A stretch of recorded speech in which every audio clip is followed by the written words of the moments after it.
Hello, everybody! If it's Wednesday, it's Warhammer, and that must mean it's time for another episode of Warhammer Weekly. Joining me, as always, is my current guest and sometimes co-host, Tyler. What's up, buddy? How you doing? Welcome back, man. Thank you, sir. Good to be back. I'm enjoying this different lighting than let's face it, rather questionable lighting that I had for all of those years and episodes. That's a little bit better. It's fine. Look, I'm just happy to have you back on the show. You can sit in any kind of lighting you want, whatever you want Yeah. to do, okay? I'm still not looking at. The icon like, hey everybody. How's Yeah, it going? exactly. That's a little too intense. I gotta look to the side. Well, we're glad to have you back. As was said in the chat, I think beforehand, the Sylvaneth got significantly buffed. Tyler immediately popped out of the woodwork, as it were. He came out of the woods, out of the forest, and he's ready to go. Although you've not been, as we'll discuss, you've not been playing your Sylvaneth. You've been exploring darker pastures, and then redemption. Indeed, it'll come back around. Everything's sure. seasonal. So, I'm sure. Yeah. We all, any longtime AoS player, you're gonna always have a couple armies that have your heart, right? That you'll kind of oscillate between. Nothing wrong with that at all. We Absolutely. can't. Most of us cannot have the unwavering dedication of a hey whoa, right? Where it's one army, one half of one army, ride or die Yeah. for 10 years. All right. Absolutely. Well, And when you profess to love Sigmar communism, Vince, everything is possible. When you are part of the collective, the commune, usually the commune provides. when you Although, ride the lightning, yeah. yeah, Um, yeah, So today we're going to talk about the new meta, post battle yeah. scroll. What's the world look like? What's it going to look like? Am I too quiet? Is that what people are telling me? Okay. Increase Vince's volume, please. I looked at the balance. I sounded louder than Tyler. That's fine. Give me a moment here. Good to see a lot of recognized names. Scott, Marty, Cinderfall Game. If I start naming names, I'm going to leave people out. But James, good to see you. Yeah, awesome. Appreciate I'll bring all the myself love. closer to my Melissa. mic. I turned Tyler down a little bit, brought myself up a tiny amount. There we go, and moved the mic. All right, hopefully that's better, everybody. Okie dokie. Let's get into it. So, first off, as always, let's do some news. Yeah. Obviously, first thought was KO, maybe some kind of KO war machine, or I think it's a 40K thing. It looks like a dumb ice cream cone. it does look like an ice cream cone. Yeah. I have nothing else. It is an ice cream cone kind of leaking smoke, I guess. Yeah. Don't eat this ice cream. That's my answer. Yeah. Yeah. Yeah, I don't know, man.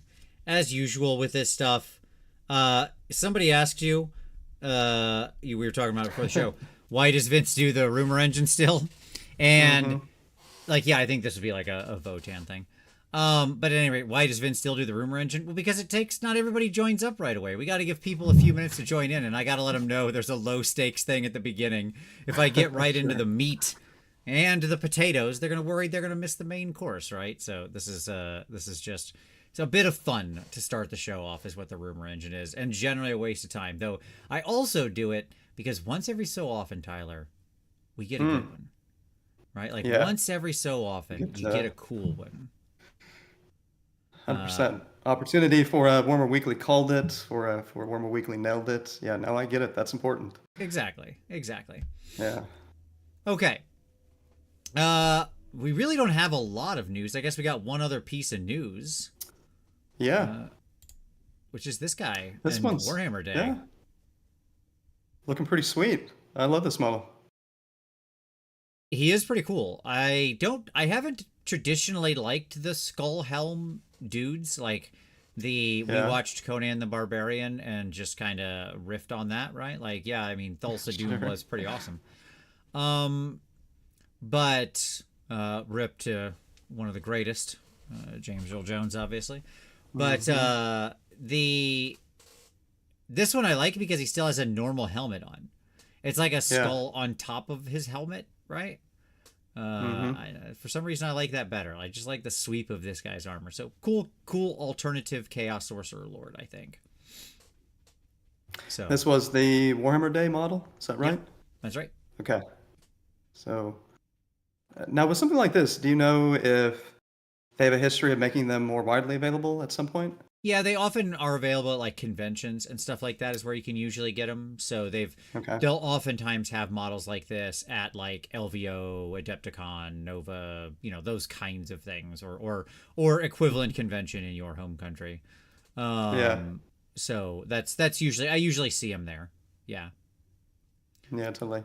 Yeah, it's a great call, Ed, Archie Bunker Chair. I mean, look, I am from the Midwest. I'm excessively earnest and sincere, and I'm basically a Gen Xer. Like, yeah, I'm born in 1980, Vince had me do a test one time. Are you a Gen Xer or millennial? Not even close. 100% Gen Xer. Like, I thought Vince might have like 5% Nope, not even 5%. Yeah. I know what you are. Everybody knows what you are. We don't need a test to confirm that. That I'm part of Generation X? Yeah, I mean, it's pretty obvious. Yes, I'm one of the most Generation X people that's ever lived. Yeah. Well, it's fine. We will grant you status in this for the same reason that like Janine Garofalo is a member of Generation X. Like technically, Janine Garofalo was born the year before Generation X started, but if she's not part of Generation X, no one is. That's what it comes down to. So that's the official. Her birthday is the official beginning. Hey, Grace Plastic throwing out the super chat. Thank you, Grace. We really appreciate that. Don't forget super chats on. Hit like, hit all those things. Hit like for Tyler being back, or super chats. Holy cow! Oh yeah, dude. We're it's the future here, man. My God. Do you have these shows in a podcast form? Has that happened? I missed it too. It's funny you say that. No, but I did start experimenting with this last week with how to do that because I've been thinking about ways to keep growing for people, and yes, that is something that will happen sometime. I'm not going to say when. It might not be until the beginning of the year when I get more time. I have a very busy month, but I think I'm figuring out how to do it, and I got to get the feed and everything set up. But at any rate, yes, eventually there will also be just the audio podcast version, which will be great because of all the visuals I prepare that we'll then talk about and no one will see. So there you go. No, love to enjoy the show on a long walk. Absolutely. I'm sure many would. Fancy Teeth, you can do whatever you want, buddy. You don't have to do that for list advice. It's never required. It's that super chat thing is for if you want to be cool and throw some little thanks at us. That's what it's appreciated for. But you can always ask any question and we'll always try to answer. You don't need to pay for it. Okay. And so yeah, that's Warhammer Days this Saturday, and they're doing a little preview thing. So will there be an emergency show? Yeah, maybe. Is the honest answer. Because if it's full of enough stuff, then yeah. We'll see. I guess is what it comes down to. Will there be an emergency show on Saturday? We'll find out, I guess. Okay. Cool. That's basically Video Man, thank you for saying you picked up all of Uncle Adam and I's games. I appreciate that. Tyler just recently finished editing on our next thing, which we haven't come out with yet, but very excited about that. Our next issue of Snarl will be coming out soon. Don't worry, you'll hear lots more about that over the course of this month, but get ready. Beginning of next month, with Snarl Next will be out. So, and it's got lots and lots and lots of fun stuff in it. Okay.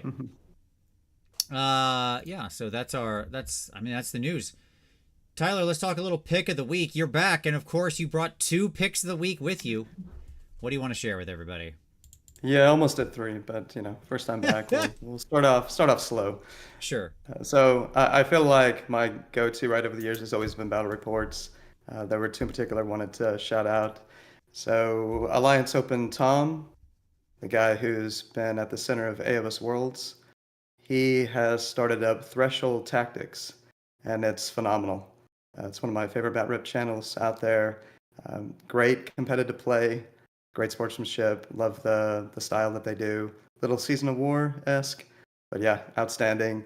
And then my good friends in the Austin Weird Knobs Gaming Club, they have the Weirdcast. So they just got back from Hammerfest where they live streamed a game from every round. And they're going to be doing that at Vault Wars, I believe. So Travis and Carl, who are organizing it, they're talking with him about doing that. So yeah, man, I don't know if you watch many bat reps where you actually hear the players, they're mic'd up. I always found that to often be really interesting in terms of insight on the players' choices and mindset and so on. Nice. I like it. Look, I'll tell you right now, one of my favorite bat reps that ever got recorded. Do you remember when Rob streamed like the last game of LVO? I think it was like 2 or 3 years ago. It was like right the first one post pandemic or whatever, and it was just Joe Cryer with his cell phone going in and out, and you could like hear everybody talking on Joe's cell phone camera because he was literally just like he was streaming Joe's cell phone camera, right? Yeah, totally. And what was funny about it and what made me enjoy it was he could just be like, okay, move in there so we can see what's going on. And Joe would just be like, whoop, and just like push the cell phone in and you could actually see what was happening, right? Right. Static locked off and stuff like that, it's never as compelling as just like somebody who's just like, yeah, just show me what's going on. And Joe is a pretty stable hand, good guy there. Yeah, totally. Yeah. And yes, you could hear them talking too, which is nice. I agree. I do enjoy that. It's nice to hear their like the thoughts of what people are discussing. I like it more when it's not so serious. Like that's a top tournament game, so they're playing a little tight, right? Sure. Right. But it's when I'm talking and I'm not playing when I'm playing and I'm not in a tournament game, like I pretty openly talk to my opponent about like, well, this is what I'm thinking. What do you think about this? Like if I'm playing with somebody who I'm trying to get better with. Right? Yeah, absolutely. Like I want to have an open conversation about my thought process. Because and invite them to do the same, right? Like, because we're both ostensibly, if we're playing friendly games, are trying to improve, right? So I highly recommend that in competitive play as well, man. You get to give your opponent a show. They get to question whether you're mentally stable as you proceed to talk to yourself out loud for 3 hours. And they are thinking, are you insane? As my friend Brett likes to ask me periodically. Yeah, no, it adds to the entertainment value. So you might try that sometime. I'll do so. Martin Orlando, thank you, Marty. Much appreciated. He said Warhammer Weekly is the best. Definitely won't use this to ask about old painting tutorials. I'm sure you won't, Marty. I'm sure you won't. We'll figure something out for you. Okay. So my pick is gonna be a little different. I'm gonna pick the Cult of Paint guys. They did a little Golden Demon pre-show. What to expect, predictions, that kind of thing, because we've got a Golden Demon upcoming at Spiel. They kind of Henry kind of talks about it there. This is going to be Europe continent Golden Demon, which hasn't happened in a little while, so it'll be interesting to see what's there. I saw a couple pieces that people were finishing up. I saw a couple people who were like, not going to be ready in time. So I think it's going to be really interesting. I'm looking forward to seeing all the amazing pieces. It's, even though I might not be the biggest stan of Golden Demon anymore, I am happy always when it comes around because I love seeing so many artists, amazing works, whether they win or lose. I get to win because I get to look at all their incredibly well-painted miniatures. So there you go. All right, Tyler, you ready for a little list? Sure. All right, Fancy Teeth. Here was his list. So it's 1990 out of 2000. All right, so good enough. Alarith, 2 drops. Okay. So in the General's Regiment, we've got Avalanor. Let's see. So we got Avalanor as the big boss, right? We've got Avalanor, Alarith, the Spirit of the Mountain, Stone Guard times 10, Stone Guard times 10. So Alarith, Stone Guard. Okay, so that's the regiment, right? And then in the next regiment we have Severith, and then Wind Chargers and Wind Chargers. So we've got Stone and Wind, right? Yep. Okay. What do you think about that overall? Can Severith alone get there? So we got double Cow Mountain in that list, right? Fancy Teeth, I think. Yeah, we do. It looks like it. I just saw it. So, yeah, I mean, grading on the curve of Lumineth nowadays, that is a gentle person's list. I mean, I think Aldereth does have play. It's, of course, not as obvious as Huracan Temple. There's essentially the build, I guess it's gone up a little bit in points, but there was more or less the build, right, with Huracan Temple that Tom Gowan and others have been running. I mean, yeah, I love the idea of the combination of the two, right? That reminds me of what Nicholas, the guy who won the championship last year. If you remember the Dallas Open stream, the first game against Tom and Nicholas, he Yep. essentially ran something very similar to this. Sure. I don't think he had the regular cow. I think it was just Avalonor, but Yeah, just yeah, I think he Avalanor. had Yeah, more. I see just Avalanor a little more. Yeah, because he's being the hero Yeah, as well. think take out maybe the second spirit, put in more wind chargers. Hard to go wrong with that. I'm not sure what the points would look like, but yeah, maybe a little more. It feels like he's a little heavy on one side. Needs a little more balance on the Hurricane side. I would kind of say the same thing. I mean, like, first of all, I'll say I think it's a perfectly fine list. Like, it's a list I Mm, would like to play. I'll say that just because I think things like that are fun. I do think the yeah. Stone Guard are. It's hard to deliver for their weight. They're perfectly fine, like at kind of just deck chair sitting. They're like the superest deck chair sitters ever because of the way Mm-hmm. they get the ward. Um, but double times 10 might be a bit much. It's hard to say. Depends on whether the tournament you're playing in has a lot of like 6 objective matches or not. Right. If it's more toward the center, you're going to do better. If it's more spread, then it's harder to make them as valuable. Like in general, you'll do better the more there's like a scrum that drives your whole army toward the middle, right? Yeah. The better that list is going to do because the double cow mountains moving in tandem with one threatening a counter charge or something like that is really really scary. Mm-hmm. Just because like you've got multiple 5 damage or whatever weapons swinging around. Right.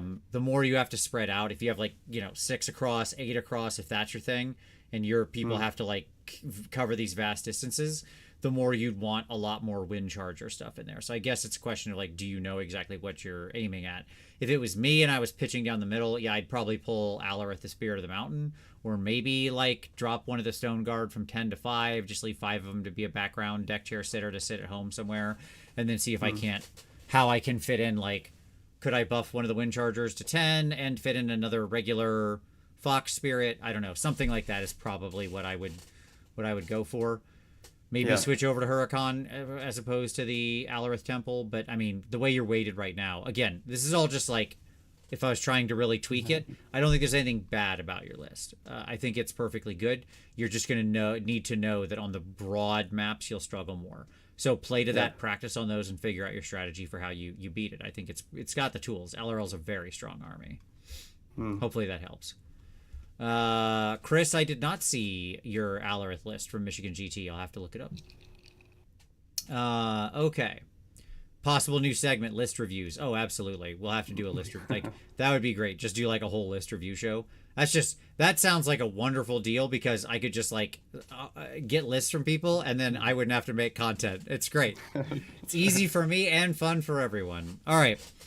Tyler, let's turn to a little hobby time, shall we? Sure. All right. I hope that was helpful, Fancy Teeth. Uh, Hobby time. Tyler, you've been gone for a while. I assume you didn't paint anything. Well, I did prepare you for You the did. emotional pain that I was going to cause you. It's all right. You've gotten games in. Tell us about a little bit of what you've I been playing. have. Yeah. Tyler didn't. He may Well, not have been after around the show, but he hasn't left AOS. He's still getting them reps in, keeping them muscles tight. yeah, a little bit.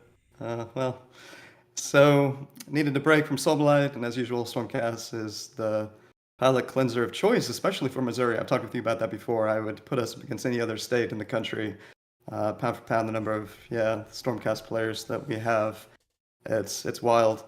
So I played at Fly Monkey over the weekend. Fantastic event, organized by Charles Fox, Wichita, Kansas. Put on by Bam Bam, guy from 40K, and Laura, his wife, Laura, and others. So we had about 58, I think a 50 at the final tally. Seraphon everywhere, Slaves of Darkness, uh, Stormcast. What else did we? Trolls. Good God, there were so many Oh, sure. trolls. Right. I was proud of us. We had one Night Hunt, but they dropped. Not sure why. We had 3 Lumineth, but one dropped, techless.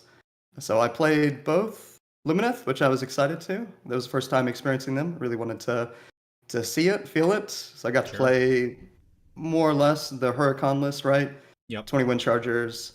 It had 2 Foxes. I think most of them are running Severith and 1 Fox, and then 20 Sentinels. So it didn't have the 20 Sentinels element. The other list did.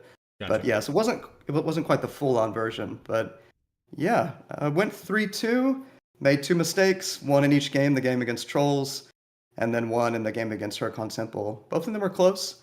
But yeah, Trolls. I mean, getting close in the game against Huracan is an accomplishment all itself. Yeah, they were good games. I learned a lot.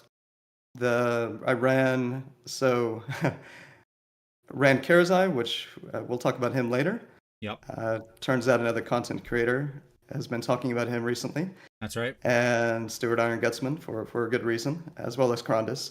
So yeah, it was a bit of a fun list, experimental list. No wizard, wanted to experience a GT with no unbinding, no casting.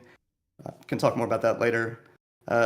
TLDR, I'll give it a Warhammer Weekly. It was fine. Yeah, I mean, being without a wizard just really sucks in this current edition. I felt it at times. You played a Zinch, right? You said, did you played. Yeah. So yeah, it was Seraphon with 6 Crocs, 6 Agrodon, basically a similar list that you would expect. Yeah. It was mixed LRL, Huracan Temple, LRL, Zinch, and then Trolls. So yeah, really, some good matchups. Of course. Some tough matchups. But it was interesting. I'm really liking 4.0. There are some issues that they're working out, but yeah, it was we pretty still good. have an entire whole host of units that are basically useless in the game. Yes, it's 4 editions in and we still can't crack this code. We're going to talk about that in an upcoming show at some point. We're going to do a worst units ever show. Don't worry, that's coming. So it's going to be exciting. All right. I'm excited for my first ramble of being back. That I'm going to give that ramble 8 out of 10. That was pretty solid. Absolutely. It's good to have you back, Tyler. You're still in top of your game, best in class. Still got Absolutely. It. Still got it. Absolutely. Never didn't have it. For myself, I'm still working on this very long project. So I'm not done with it yet and I can't share it yet. So that's what it comes down to. And I definitely will not have my Skaven done for when John gets here next week and wants to do a showdown of the 2 spearheads against each other. Like, I painted other things that aren't in the spearhead, and I just don't have time to catch up. So I have a deadline for this thing because it's something I said I would do for somebody's Kickstarter. So it's not exactly like a thing I can just be like, nah, right. I want to work on my own thing. But it's a lot of fun, and you'll see it all in videos eventually. Okay. Real quickly, I would be remiss if I didn't at least mention Vault Wars. So even though I'm not organizing it this year, my friend Travis Boyson, sometimes friend, is doing a lot of work. He's let's face it, Travis is a pain. I don't know if you know the man. He's a lot sometimes, Vincent, just as your good friend.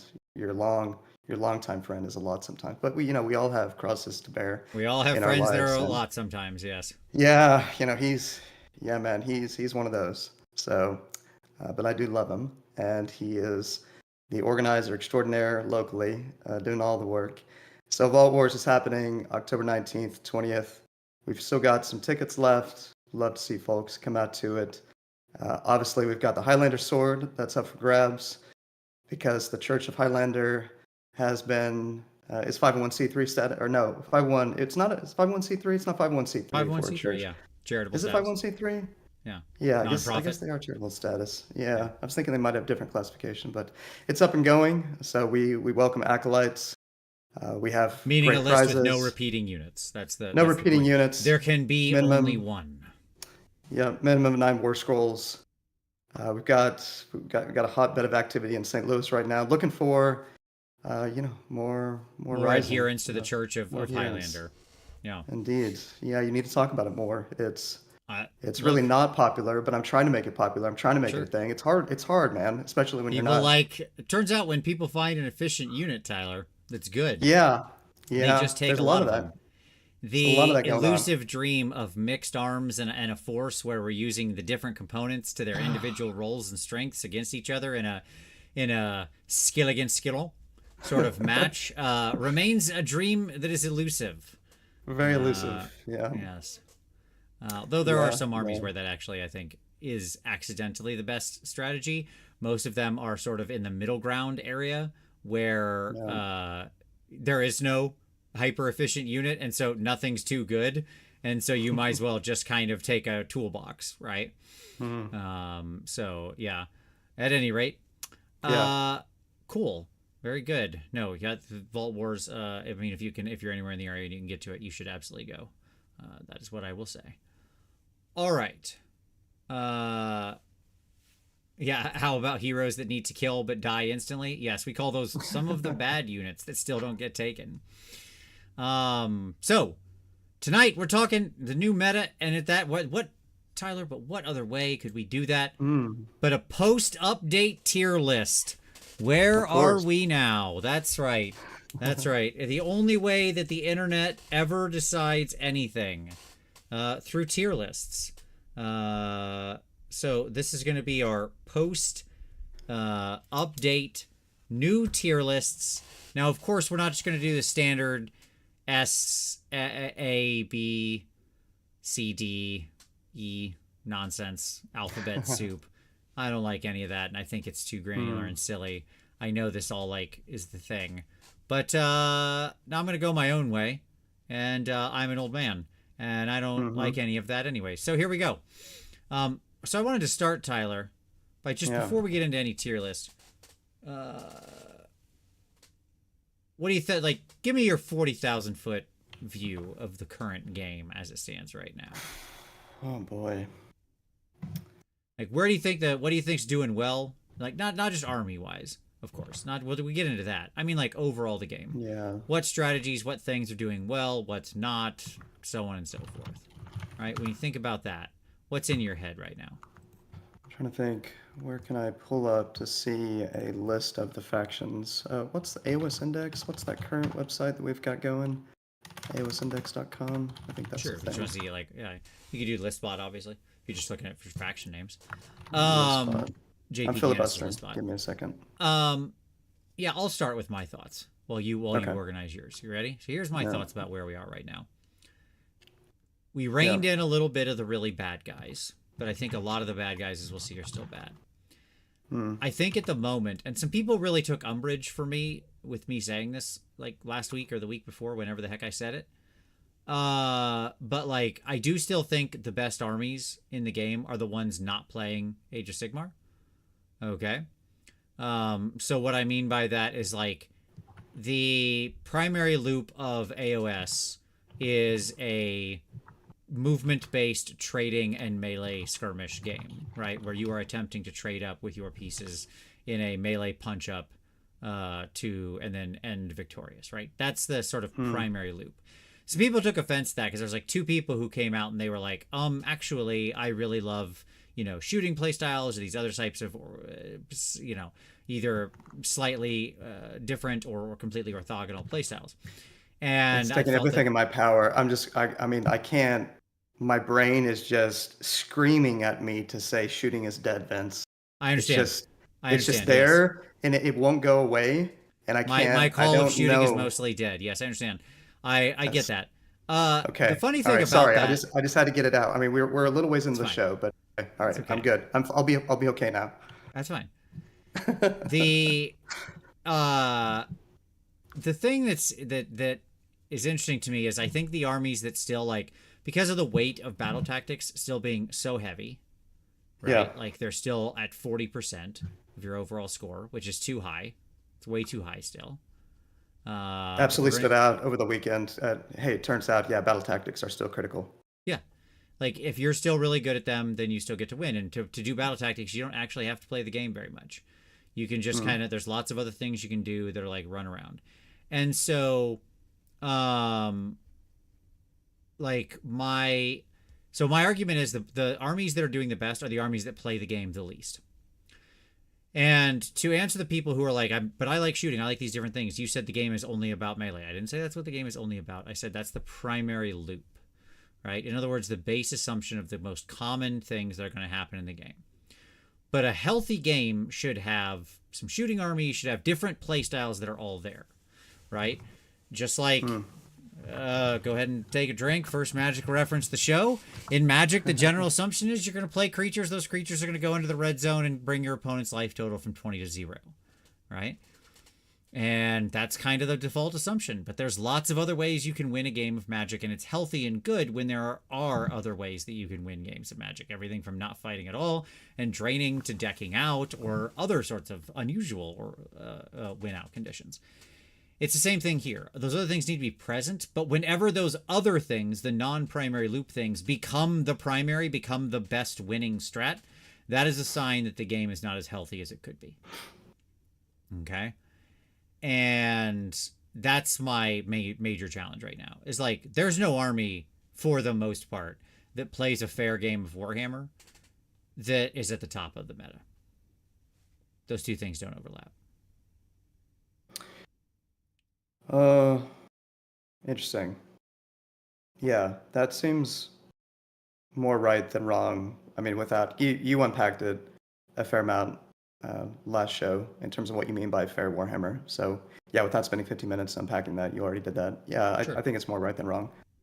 Yeah, and incidentally, in relation to that, again, coming in hot with tangents and rambles, do you agree with Stuart's picks of the four horsemen of the AoS apocalypse? Yeah, Nighthawk, I love his KO, pick of the four Siege, horsemen of and the AoS apocalypse. Yeah, what was it? Lumineth.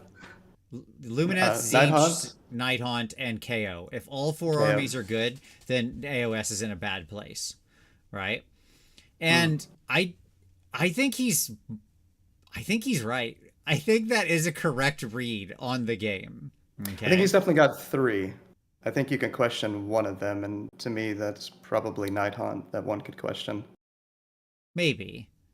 And what he's identifying there, whether intentionally or not, is the same thing I'm getting at, right? Like, each one of those armies wants to effectively cheat in some very specific way or play a non-standard game.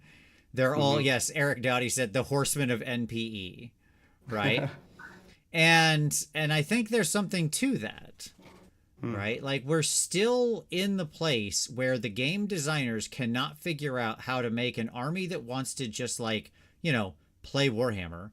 Like, be clever with movement, put your right units into the right position, and have a trade-up melee fight in the middle. Cannot figure out how to make that near as good as cheating, do something else, ignore half the game rules armies.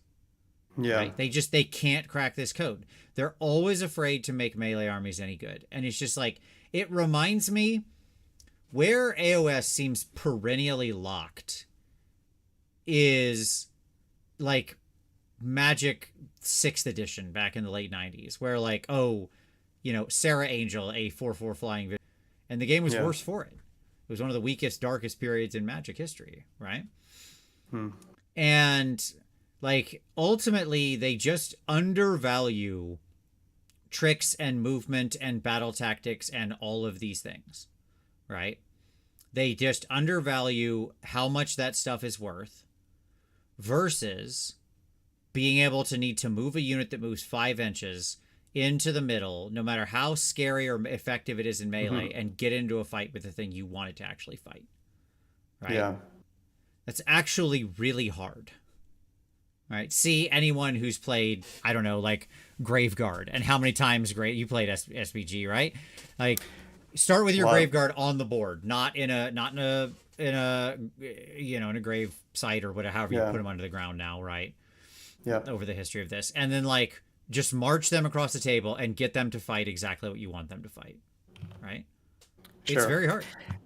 Yeah, that was the most challenging part of 3.0 Soulblight I found, is playing the Graveguard, because and you couldn't complain about it because they were going to all point click delete whatever they touched. Sure, if they get there, you can't they complain will just about it. Yeah, kill the thing. Yeah.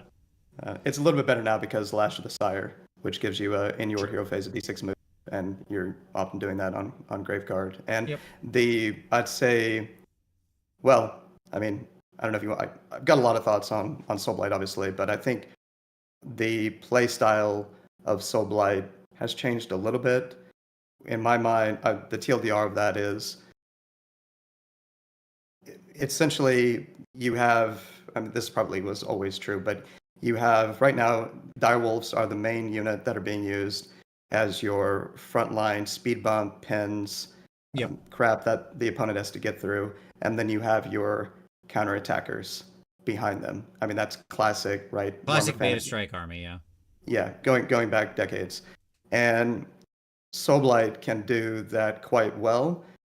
They are one of the great, I think, porcupine armies that you can actually do well in a lot of games by leaning into, in my opinion, taking Seize the Center round one with a layered porcupine strategy. Sure. Where It's, you yeah, I have know, multiple, I agree. you have multiple tools.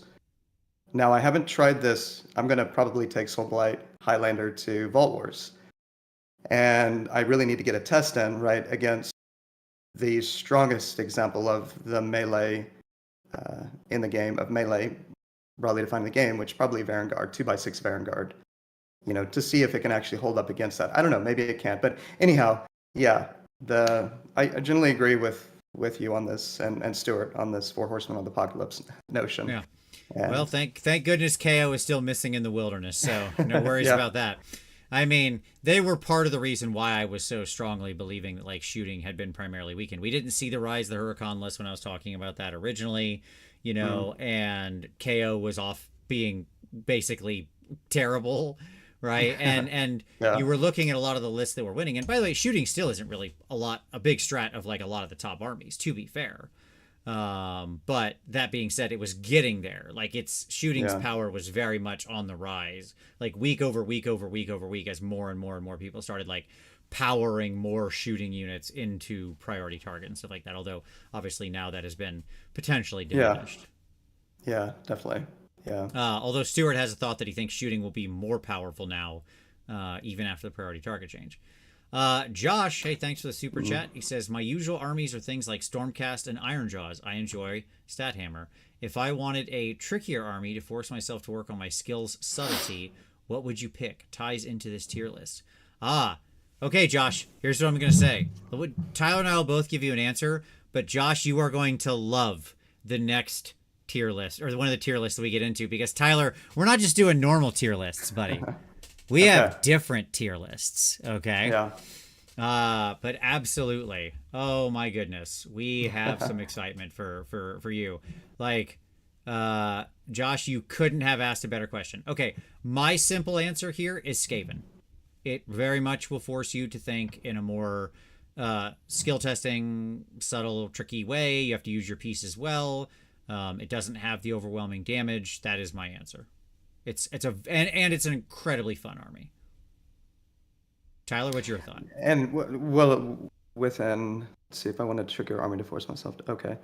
Yeah, I mean, I obviously eventually know my opinion on Stormcast. I think they are outstanding for learning pretty much all aspects of the game, and there are a lot of reasons for that. I've never understood a lot of the complaints around Stormcast, kind of this idea that they're too simple, or anyway, there's a lot of nuance to them. They're one of the original modular armies and how you can build them, and you can operate in all phases, everything. We've talked about that over the years. So I would highly recommend Stormcast, in my opinion. He's already playing Stormcast, though. Where's he going next?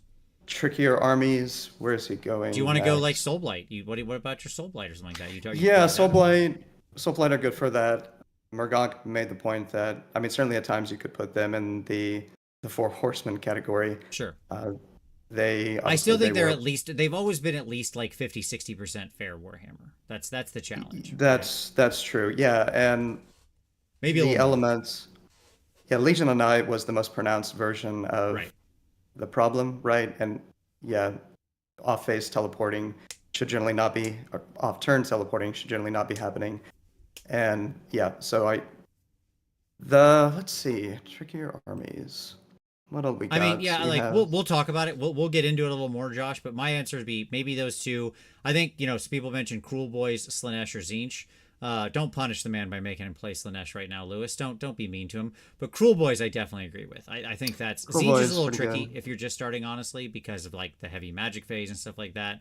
But I Yeah, think Cruel Boys is actually a great answer. I like Cruel Boys a lot. That you got to bet it all on some dice rolls. But yeah, okay, yeah, let's that's a get good into some answer. tier lists here, Tyler. Let's get Yeah, rocking and rolling. Okay, yeah.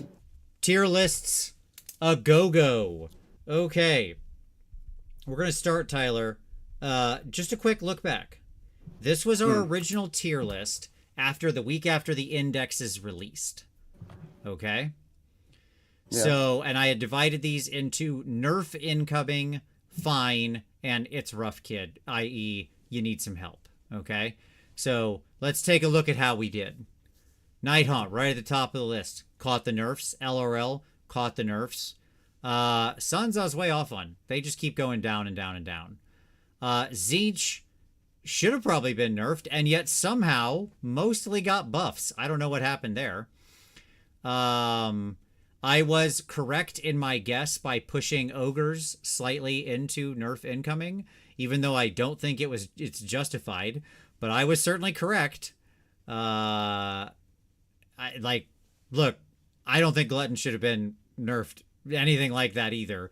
But Yeah, that I was knew it was wild. going to happen. It just Yeah, it smacked of a thing that was going to happen. And then Gits with their with the trolls, which did happen as well. Cruel sure. Boys not as much. They haven't because the randomness of Cruel Boys has largely kept them in check. At least if you look through a lot of the stats. But that's where we Yeah, I are. find. I mean, I know that one had the floor is high on Cruel Boys, and a part of that is the randomness. I still don't quite. And maybe it's a matter of where there's a lot of less experienced players that are playing them.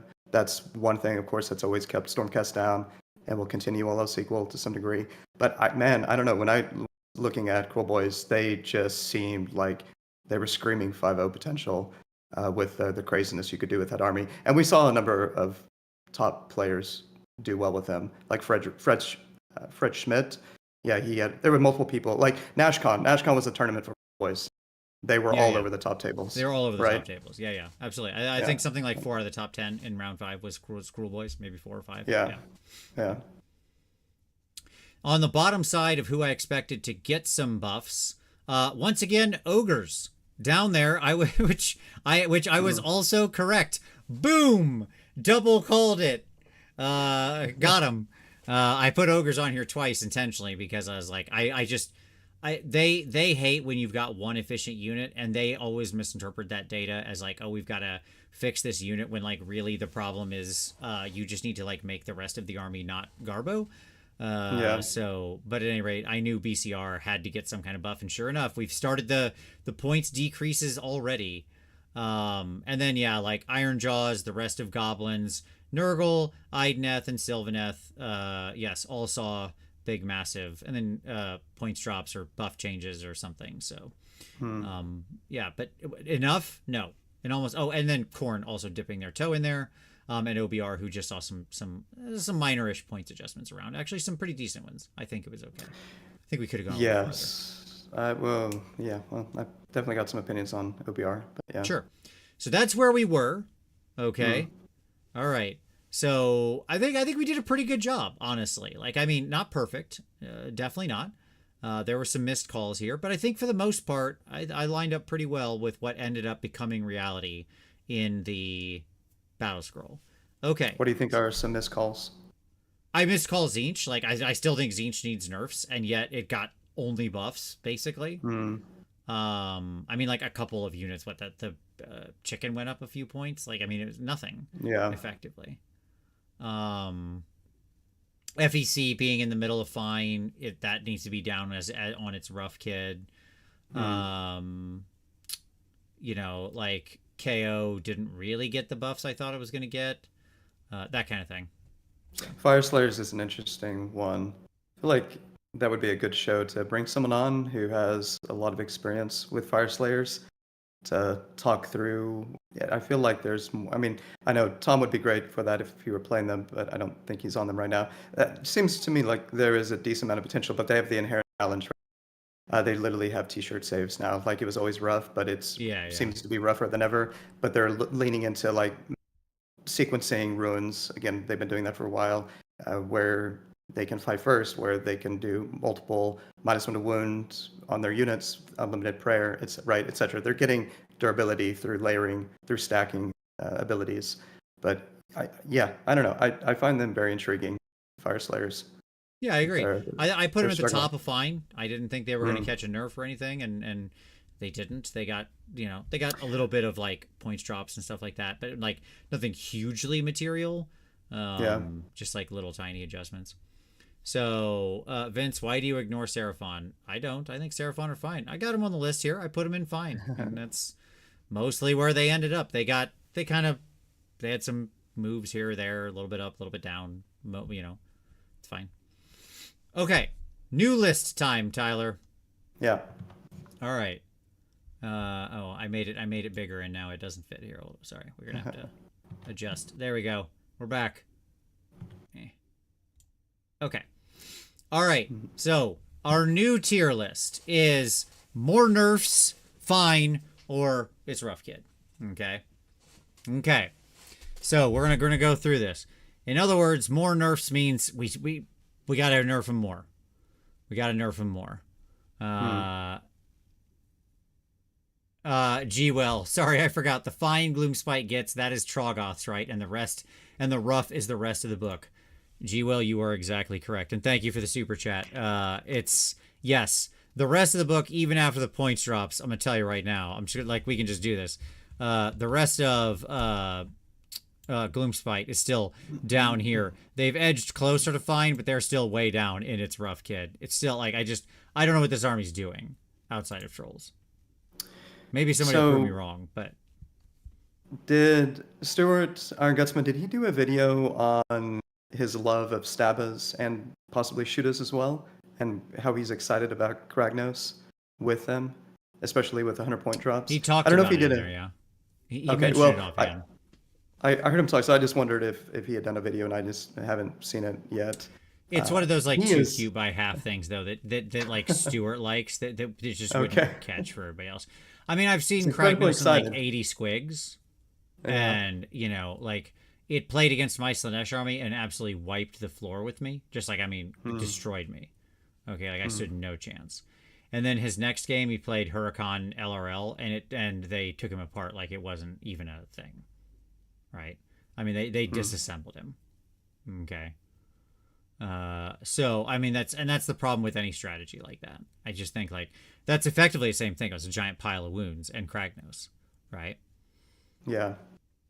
So Yeah, I don't know. Be curious to look at that in depth. I mean, yeah, I'm not a Gits player, but I have a hard time believing there's not more there to be extracted. But I mean, maybe everybody was playing trolls for massive amounts of easily killed bodies, even with the minus to hit or whatever, just probably aren't getting there right now. That's the thing. Okay, like because units can still do so much damage, and like mass block infantry can easily catch 60 damage in a round. Yeah, right? You got spiders, you got gobos, you got squigs, and you got trolls, and okay, yeah, I can I can see the challenges of 3 of those, except for 4, except for trolls. Yeah. Now Yeah, again, interesting. I think there are certain armies that if you lined that up against, like that Kragnos and tons of bodies thing, that it would just like almost win at setup. Right? Like there really are certain armies that you will just be like, I set this up, I win. Yeah. Because you're effectively just putting a ridiculous DPS check in front of them, right? So like, here's a simple test: would the enemy army just basically lose to Suns? You're going to lose to that Gits army, because you're effectively doing the same thing, right? Interesting. Okay, let's get into some armies. Here we go. That was the Gits. Tyler, Nighthaunt. Where did Nighthaunt go? More nerfs, fine, or it's rough. Have the nerfs brought them all the way down? Are they down here now? So as I told you going in, right, I haven't looked at all of the. Yeah, there's a fair number that I just haven't even looked at the faction packs. I've looked a little bit at Nighthaunt. uh, fully understand why they were very high, generally at the top. I I would think that the combination of point increases and changing, what was it, the retreat and charge to 1 unit? Was that what it was? Well, yes, it got fixed in the app as of the Monday after the update. Yes, Well, now it's sure, properly right. timed. Yes, Yeah, it no, was always absolutely. clear what Yeah. they were doing. Yes. That changing that to 1 unit, again, I have a hard time seeing how that's not a meaningful toning down of Night Hunt. I think it, I suspect it will be enough. I mean, maybe Wow. they need some more point. It's enough on the rules. They may need some more point adjustments. We already had your other co-host defending Night Hunt and their power. We don't need a repeat of that. Love you, Sure. Tom. No, I mean he had some points, but yeah. So maybe still some points, but I think they are going to see a reduction in their win rate certainly, and it'll be meaningful. I think that until they lose, like they still have immunity to half the rules in the game, and they still have I can just walk out of combat whenever I want, effectively, right? Because they can charge every round.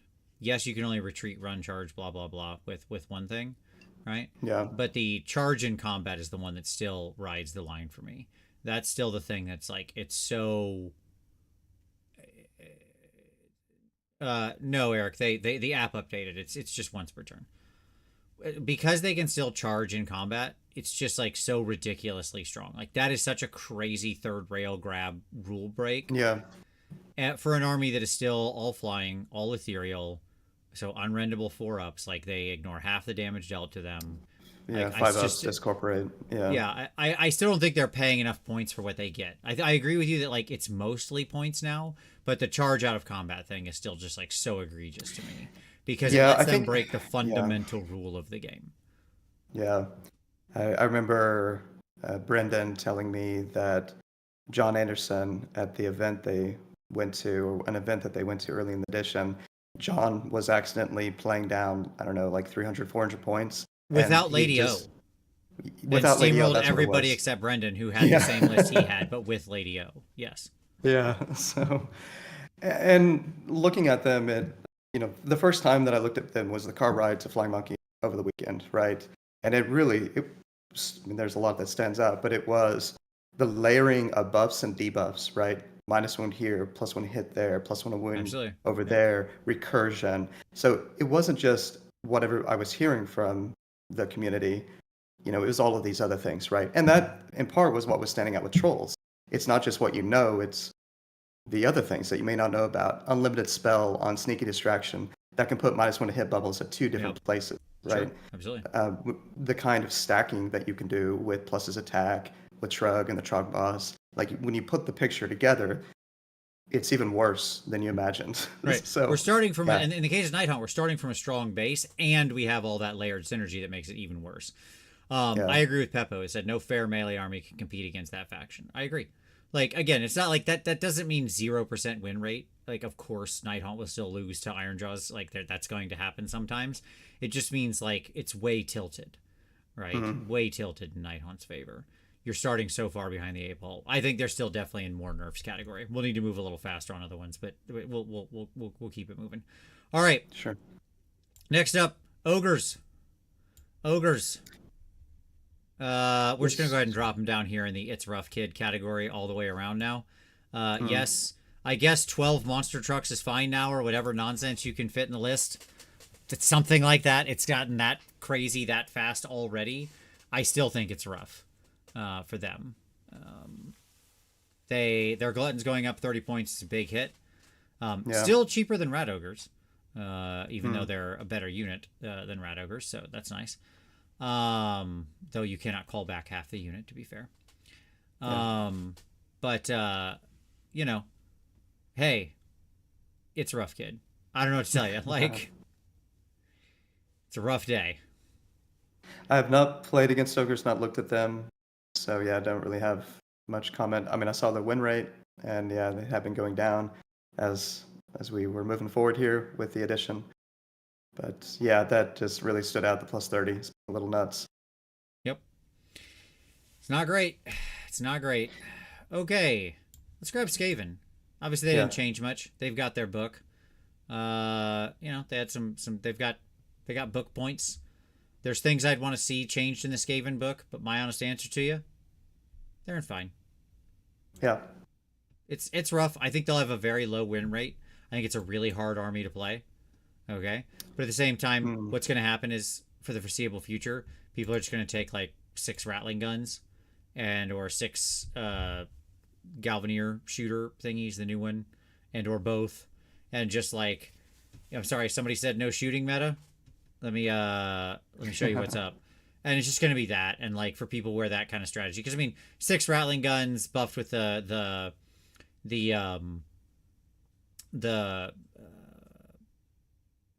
bonus, right, with your sub faction bonus, and then give it an all out attack is 18d6 shots, right? Just straight up rolling 18d6 shots on 3s and 3s, rend 1, damage 1, right? Like that's so many shots coming out of that unit. So it's just rat-a-tat-tat, as it were.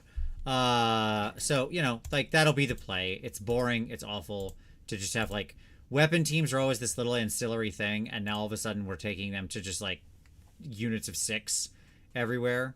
And that'll get nerfed at some point. I agree. Ghost Mutton says rattling guns will become the terror, get nerfed into the dirt, then Skaven will have nothing to fall back on because everything else is so points heavy. Yeah. I agreed. I don't know if anybody has listened to one of the other great content creators on Skaven, Jordan, with Warpfire Minis. Have you ever watched any of his videos? Yep. That man is really sharp at Skaven. I'm kind of stating the obvious, but I've watched a lot of his battle reports. The way he thinks in tremendous depth with that army. He knows it in and out. He just had a video on the best and worst of the units in the book. I haven't watched it yet. So yeah, be curious to take a look at it, see how you align or don't. I will have to give it a watch. Absolutely. Yeah, I have not watched it yet. Awesome. I played against Skaven real quick on yesterday, so I actually got a game in against the new book, and of course, he was also going after Highlander. He was considering them or Shooter Courts, and it felt pretty interesting to me. For what it's worth, Vizic, the Brute Terror, which I understand could be shot off the board pretty readily. It's not that durable, but if it is allowed to heal and continue to work, gets melee army, you can't bring it down in one go, and it rolls decently. Like, it can put out work. It's probably a little too expensive. He had it was a bunch of different... Yeah, sure, that's a nice statement. It was a bunch of different things. It felt like Skaven, as maybe not it should be played, but it could be played, where you have a lot of moving parts, and getting units back, it turns out, is pretty strong. And yeah, he was getting units back. So anyway, I was reasonably impressed by them. Yeah, I find it really hard to actually get units back in an aggressive way. Even when I try to get aggressive with my units, it's hard for me to actually, like, the time, as I said with Tom, the timing sequencing on it is so difficult. Yeah. To actually make that useful, because like I'll be interested for his take, but like I definitely agree with not Vizic. I think Vizic is way too expensive at 450, as we talked about on the show. I know everybody's excited about him, but I just think he's way too overcosted. But this is what I said to Tom, right? You've got, the way it works is, when are you the most likely to lose one of your units? In the opponent's turn, right? Sure. Yeah. Okay. That's generally when your units are going to die. Not always. Sometimes you can be tricky on your own turn. You can make things take mortal wounds pretty easily. So if you got a unit left with like one guy, you can just kind of kill him in your own turn, and that's fun. You can do fun stuff like that sometimes. But for the most part, you lose units on your opponent's turn. And so it's your opponent's turn, you lose your unit, right? Now, if they double you, that's double bad. But let's assume they don't. Then it rolls back to your turn. That unit's gone for your entire turn. Then it comes to the end of your turn. Then you can pay the command point if you were able to save it. You remembered, you spent responsibly.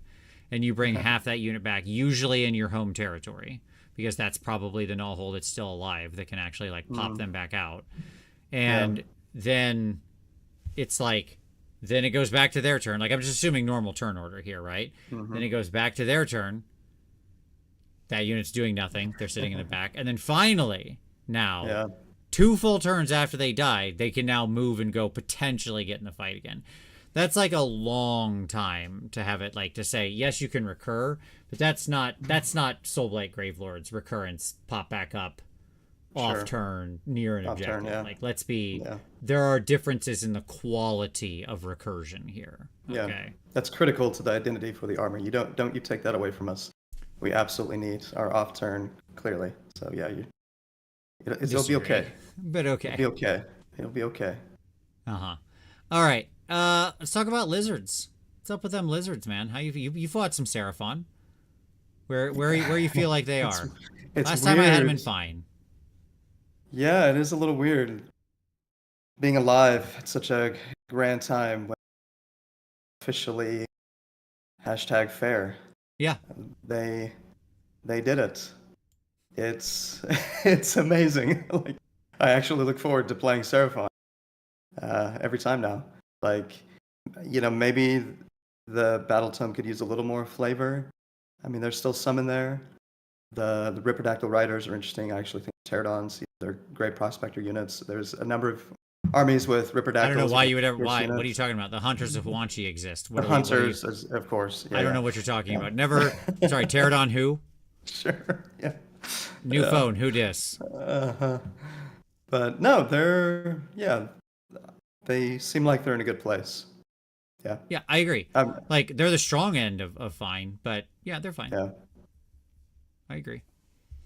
Not doing anything too crazy. I mean, they could use some point adjustments maybe on some things that are not getting played, but yeah, anyway, it kind of just would be stating the obvious. Yep. S2D. Yeah. So, what do you think? Do you think the point increases are going to hit them meaningfully? Not enough. I think I'm gonna just toe them slightly, just the tiniest toe, into more nerfs. But I want to be clear about that. I think that they'll continue. I think they'll hit Varangard again. Honestly, yeah. Because I don't think 10 points is anything on a unit that's that expensive. Okay. But I think really what but I want to be clear here on my opinion. Okay. I think what actually needs to happen with S2D is a lot of other units that aren't getting played need adjustments down. Like, there's too many things that are too expensive. Like, I don't think Chosen should have been bumped up. That was clearly to, like, stop people from running immediately from Varangard to Chosen. Like, because they'll often do that. They'll, like, pre-nerf other units if they know it's going to be the immediate fallback, right? But the reality is Chosen are a completely different thing. Yes, they can fight twice, but again, the difference between a 5-inch mechanism and a 10-inch cavalry unit is night and day, right? I think Bellicor. Oh, sure, no problem. Absolutely, take it easy, James. I think Bellicor will probably maybe still see another little adjustment up. I think it could still happen, because I think most people's lists just won't change. They maybe drop one of their prospector units, and that's what happens, and then that's a risk that will materially potentially impact their win percentage. But, like, Dark Oath stuff needs more adjustments down. Lots of things need adjustments down, but I think we'll still see a couple. But those aren't units people are playing, right? And the armies people are actually playing, I think you'll tend to see a few more very small nerfs. That's what'll actually happen. When I first looked at Slaves of Darkness, I hate to admit it, but they seemed a little high to me points-wise. And that, in general, with 4.0 and this bias, but I've felt a bigger disconnect than I could remember with past editions between in my head and in reality. Sure. When you actually experience it on the table. And that was certainly the case with Slaves. They're a tricky one. I think, like, Varangard could easily go up a little bit. Doesn't seem like the Varangard list are going to be impacted that much. But I don't know. I haven't looked at. That's what I'm saying. They'll lose, like, a unit potentially of prospectors or make some other small change. But 6 Varangard and Bellicor is still the core of your list. Nothing in the update changed that. Nothing. Yeah, or or 12, as it were, Bellicor and 2x6. Yeah, Yeah, which a lot I of never lists are liked doing the that. 2x6. I always thought it was an overinvestment, honestly. Mm, I think there are just better choices in there than that. I mm, think like but like there are other good hammers. I've seen a lot of people use Chosen as their off hammer for the follow up swing. You only need one unit that goes super far, super fast, and that's your Vanguard, and you keep the Chosen in the pocket. I think that's yeah, super doable still. yeah, yeah. I'm a big fan of Warriors. I've been for a while. Somebody did really well with a bunch of Warriors. I think it was like 60 Warriors. I can't remember where that was. That was maybe a month ago, a few weeks ago. Yeah, I really like them. I think they're a great piece for buffing. You know, Demon Prince is a little high, but I mean, eventually a nice buff. The what are they called? Theridans. They went down. They seem Hmm. like a reasonably attractive unit now at like Yeah, they're 180. almost there. Yeah, they're very fragile as usual, but Yeah. yeah, I think S2D is going to be primed for some power. I agree. Okay, let's talk about an army you love. You know, Mm, Soulblight. Where are they sitting? yeah. So yeah, Soulblight's interesting. I think it'll probably be in the middle of fine. I agree. I agree. They, I think there's probably been some complaining. I don't know, maybe not about them taking some hits, right? A number of things did go up. Graveguard went up, Black Knights went up, Manfred went. Was that appropriate? I think with the Lumineth, Nighthaunt in particular getting hit, especially Nighthaunt, it's possible that Soulblight was going to rise, and some of these things could use some pre-adjustment. I don't know if that's what they were thinking about, but they they're very strong. They I don't know. So with Soulblight, dude. So obviously I'm just playing Highlander. Hmm. I'm feeling a bigger gap between 3.0 Highlander Soulblight and what I was playing and 4.0, where you're having to work quite a bit harder with no Sure. duplicate war scrolls in 4.0, right? Yeah, yeah. So there's more of a uh, clear direction, I think, in how you build some of these lists. You have some variation you can do with them. Like I think Benjamin Sava, as usual, like he's a brilliant list writer, an incredible player. I think Benjamin is showing some of what's possible when you get a little bit out of the obvious box, right? Sure. And so he's running Mortis Engine and multiple units of zombies, but I think he's still doing the Neferata 20 Graveguard core, and that obviously is an incredibly powerful core, right? That's a strong porcupine. They hit Torgilius. They needed to do that. Mortis Engine. People are doing like Mortis Engine. We're doing Mortis Engine, Torgilius, and then the Right. D3 every hero phase. That was insane. On on 20 Graveguard, much less 2x20 Graveguard. So I think if I were trying to write a competitive list, starting with 2x20 Graveguard, that unit I think needed to go up, and it's still incredibly attractive in my mind at where it's at right now. What is it? 160, so 320? Yeah, 320. I think that sounds right for 20 of them, for or 30 of them, as it were. Yeah, yeah. Yeah. Uh, it's you said it on the show a while back. I think it's one of the best faction packs. It has some of the most viable variety. There are a few things they still need to make further adjustments to, including Lauka and the Vengorian Lord. Yep. It's really difficult to make Lauka and the Vengo work for a base save in this edition. Sure. But yeah, Nope. Agreed. Chris says you're wild. There'll be a top tier army. Which Chris? Which army? Which army will be top tier? Because we're not exactly talking about like we're not rating power or like just power level here alone. Like I'm rating kind of where do I think they'll catch more nerfs? Do I think they're mostly fine? Like are they bent? Is basically the thing sure. here.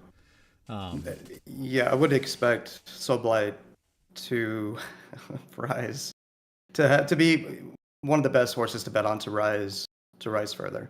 So they've been hmm. going. I mean, it's interesting, right? They started out relatively. I think they got up to 57, 58 out of the gate, and some of the latest data that I've seen, they've gone down to like 50%. And Yeah. if you look at, I mean, I know it's very messy data, but like Rob's for the month of September, they were down in like 40% range. They, they're not. But setting all that aside, I do think they have a lot of potential. but they also can have very difficult matchups against these intense DPS armies that are out there right now. And I just got back from a weekend where that was basically everything, Yeah. with some exceptions like some Tzeentch and Huracan Temple, etc. Yep. No, I agree. I mean, Chris, you're right. The off-turn model return is crazy, and I hate it. I think it's a Garbo rule. But they have a lot of other fundamental challenges. I like. I mean, most of the data right now has them pretty firmly going on the downward trend. I don't know if that will continue. I think they'll probably stabilize out at the top part of the fat middle is my, if you want my particular guess. Like, I think they're the dark horse for potentially one of the new things that's going to break. Like, I could see it, Chris, in the world where suddenly Soulblight's back at like 58, 59% out of the box. I could see that happen. If that's a world we come to pass, I'd say my money that's like a 3 in 10 world we're going to live in, right? Yeah. But I think the majority case is they're just going to escalate up to like the top of 53, 54, somewhere like there, where they'll be like one of the strongest quote unquote middle, fat middle armies. That's how I think they'll probably end up. Yeah, they're relatively tricky to play. They have a lot of obvious strengths. They're also one of the more time-intensive armies that you can play in the game because, for the most part, they are a 5-round army. Yeah, you can go like people out of the gate were going Vortride Knight, 10 Blood Knights. We're still seeing a fair amount of that. You could lean more into the DPS direction for an army that's not appropriately a DPS army, a damage-intense army. Yeah. But yeah, they can be tricky to pilot. True Blades. Just a shout out to True Blades going down. Skirkin True Blades, yeah, sure. All right, really let's keep going. Here we go. All right, sorry. Next up, Heat Knights. They're down here. It's fine. They're fine. They're fine with a little bit of It's Rough Kid. It's rough if you want to play Heat Knights as like anything like I do. If why you got into Heat Knights was to play the cool demons and to play a melee army like they were for the first, 25 years of their existence, 30 years of their existence, if that's the army that you like, then you're completely in It's Rough Kid, because that army sucks. If you are playing in Heat Knights because you like what they were as of 5 seconds ago when somebody decided they should become a shooting army, then yeah, it's pretty decent. Like, Bliss Barbs can still do work of both varieties and stuff like that. I mean, the Keeper is still a joke at her points vis-a-vis thing, but it's mostly fine. The change to the dice means they're like pseudo usable now, so I guess that's fine. Yeah, it's fine. It's truly the dog sitting in the middle of the burning house saying it's fine. Okay. OBR, you said you had thoughts on them, Siler. Where are they going? Yeah, wanted to think. I can't remember if I'd met him before. It's one of those. Have we met before? It's been nearly 10 years we've been in this lovely community. Garrett Kennedy, I think his name is. He's part of the Average Gets crew in Colorado. Garrett won the golden ticket at Fly Monkey, and I absolutely loved his OBR list because he was operating in all phases. He had Mortec Guard, he had Arcan, 2 crawlers. Mm-hmm. Crawlers are quite solid. Yep. Especially the point drop. I haven't been seeing a ton of them. So I think we'll see more. Yeah, they're good, man. And then we had a unit, Morghast. He was just he had a Warhammer army that's the ideal for what you'd love to see someone playing OBR, and had a lot of play to it. So I think OBR is going to rise. Are they fine? Probably, but I think their win rate is going to go up. They're going to become more attractive. They'll be more attractive, whether that results in more people playing them, to competitive players. Right. I think that army has a lot of strengths. I would definitely put them as like an A-tier army. Agreed. But I think they're on the top side of fine. I think they'll probably again crest out. They'll be up there given S2D and Soulblight a run for their money. Like, I think they're up at the top side of that. Like, they're mostly within band, but they'll be tough. Stormcast. Yeah. Stormcast are sitting in fine, right? Like, I think fine with their win rate will never show This army would have to be so broken sideways to get a win rate above Right. 55% because Yeah. it's played so much, right? Right. Um, By predominantly less experienced players. right. Yeah. Yeah. So like it's just gonna sit there forever, and that's fine. But I think they're very much in the fine tier. Probably overall, despite your professed love, they're probably drifting a little more down, right? On the lower side of fine, but still fine. Hmm. Just because there's still a lot of units in there that just you're not going to play. Come on, like there's still plenty of units in that book that you're not going to ever look at. Like yes, there may be things you want to play, and yes, there is some decent selection. But you and I both know that like half the units in that book you ain't reading. You don't pretend, right? And there's a ton of very terrible lists, but they're solidly in the fine category, right? Yeah, that seems more or less right. I do think so. I did what you told me about we were talking uh, a couple nights ago, and I hadn't seen Stuart's video, and you said Yep. that I was basically saying a lot of the same things that he was saying Yep. because I just got back from playing Karazai, and apparently he had been playing Karazai. So I watched that simpatico. Now, God bless him, but I do think it's a little hyperbolic, maybe a lot hyperbolic to say Stormcast is suddenly going to be A tier. No. Or sorry, S tier. S tier. I I I do think they, in terms of how that's generally viewed, they are A tier. I think they are one of the top armies in the game when piloted well with good lists. I think Sure. Stormcast.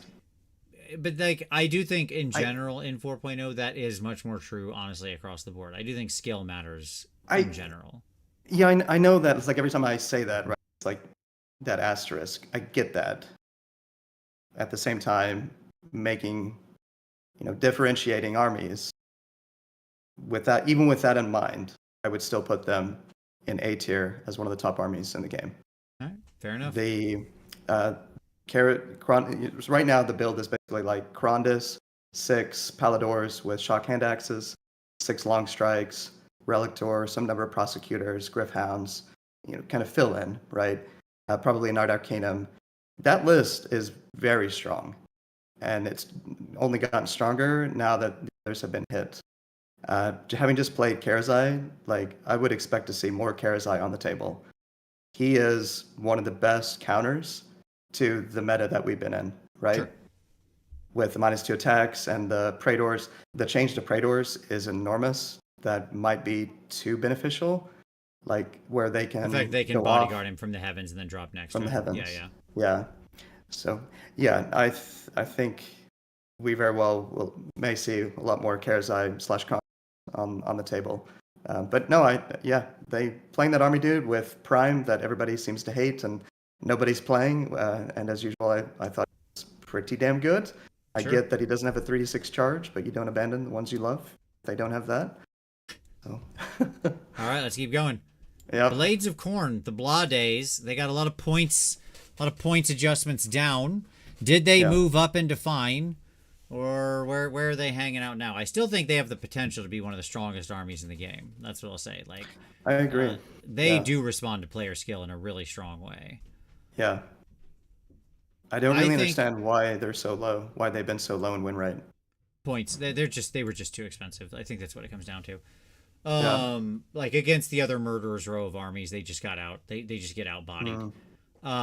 For what they were paying. I think they've probably mostly moved up into fine, though I think they're still going to be it's going to be a little rough on them still, is my answer.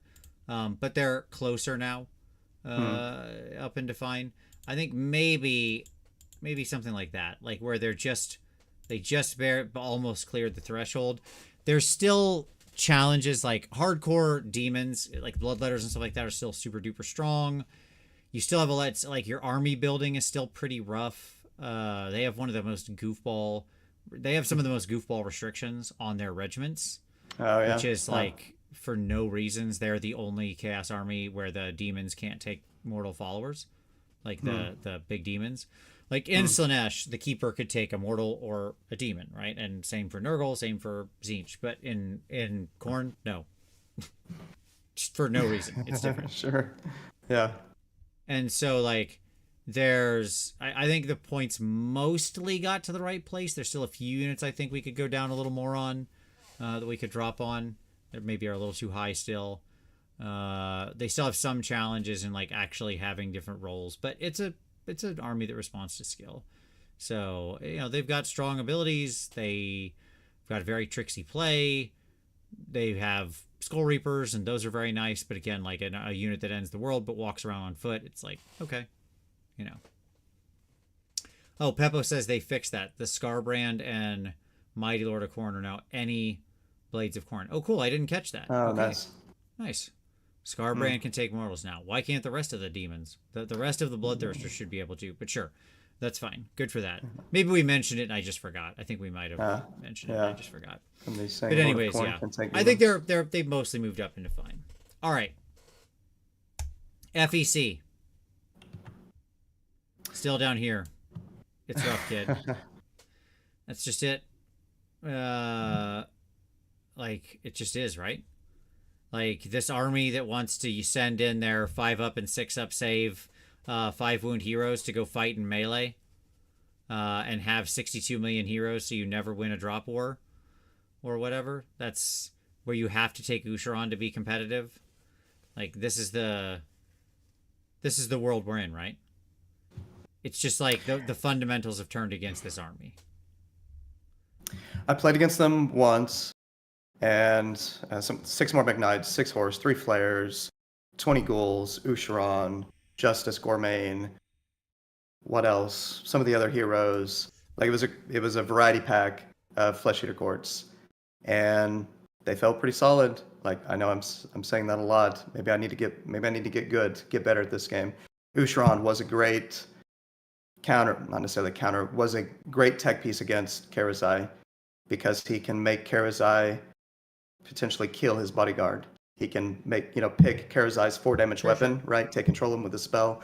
That was interesting. Usharon, like it was, they were retreating and charging with Morbeg Knights. Morbeg Knights were still doing a good amount of damage. Anything that can retreat and charge, look at Nighthaunt, is still strong. Seen a number of lists with 2x6 Morbeg Knights that are doing work. Like, with that said, yeah, I get what you're saying. I can see why they've been struggling.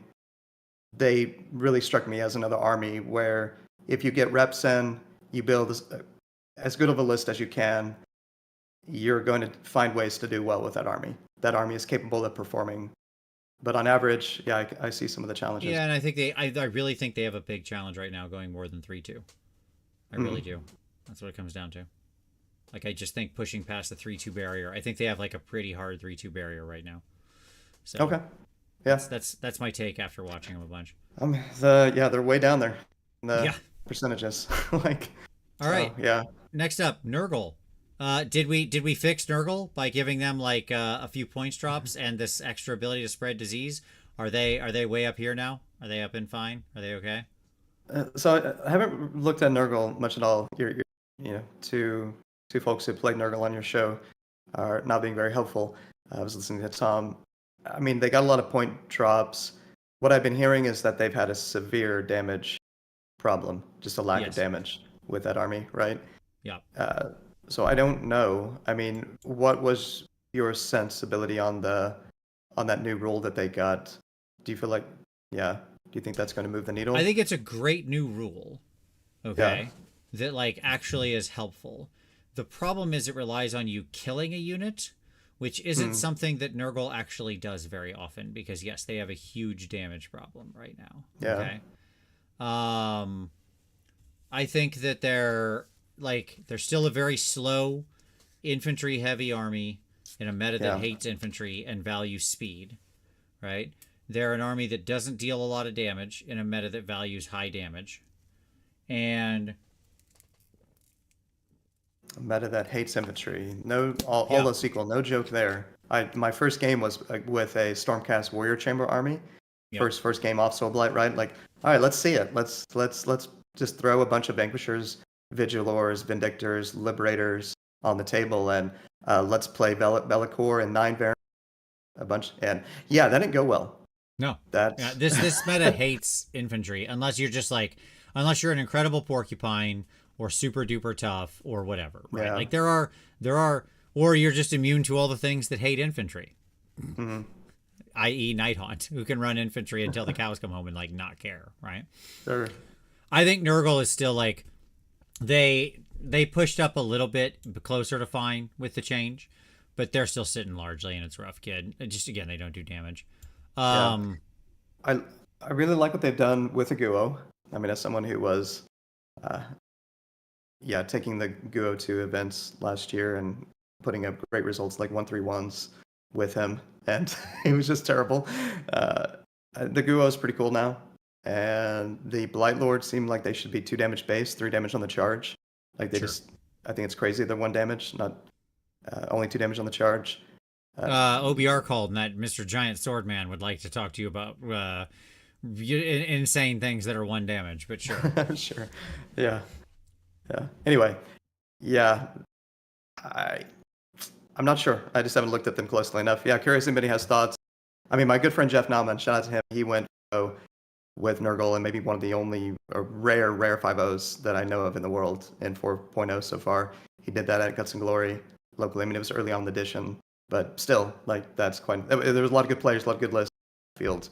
And to do that with Nurgle, that was very impressive. He was running Black Kings, Blight Lords, Guo, maybe, some Plague Bearers, like nothing out of the ordinary. Actually, I don't even know if he had Blight Lords.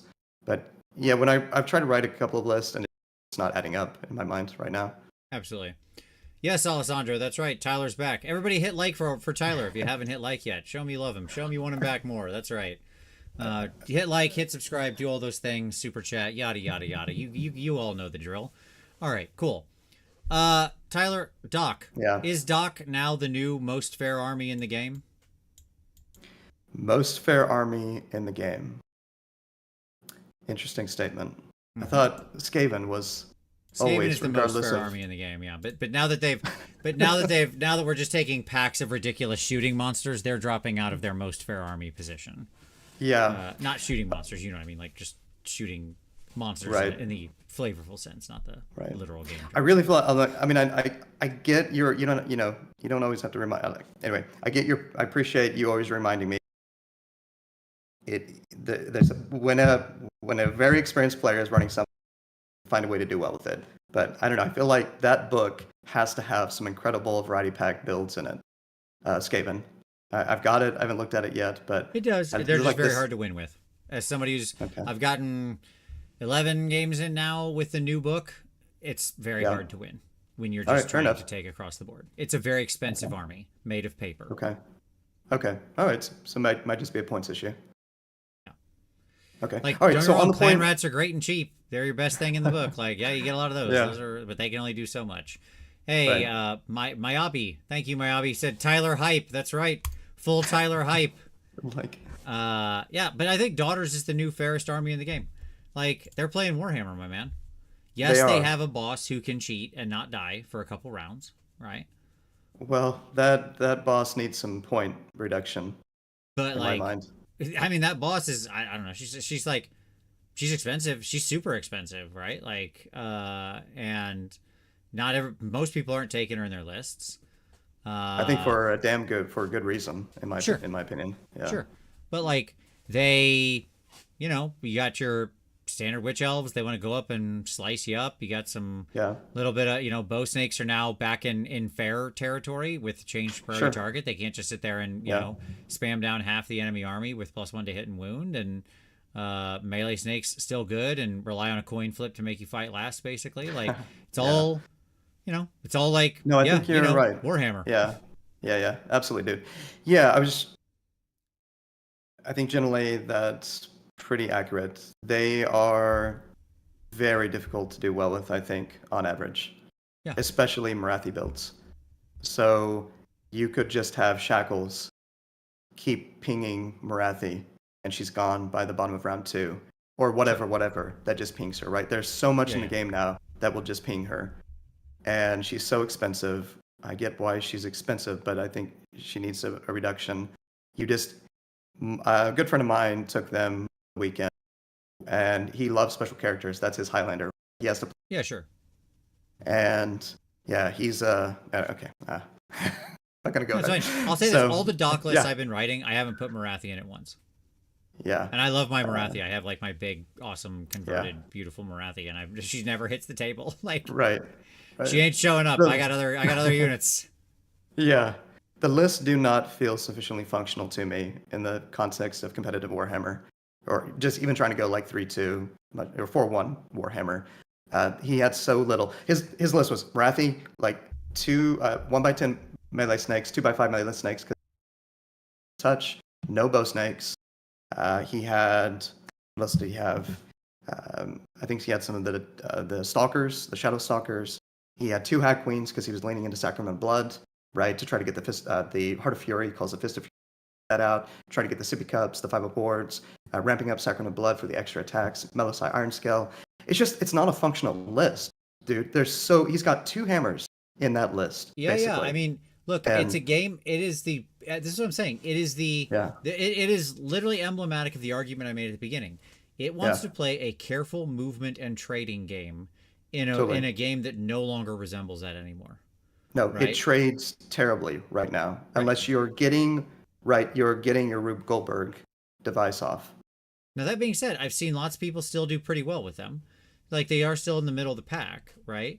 So they can put up some games. I just think against like a lot of the hard people in the meta, they roll Yeah, over almost instantly. That's the challenge. It's not no, that they're a bad army. There's like probably 18 armies that they're going to have a really fun fair game against where they mm, will be able to play their style, and if you play it smart, you'll win, right? yeah, Like that is almost objectively true. Like you go like playing against Seraphon, playing against OBR, playing against Stormcast. Like there's a lot playing against Khorne. There's lots of armies where you would honestly have, Iron Jaws or whatever you want to say, like go on and on and mm, on, right?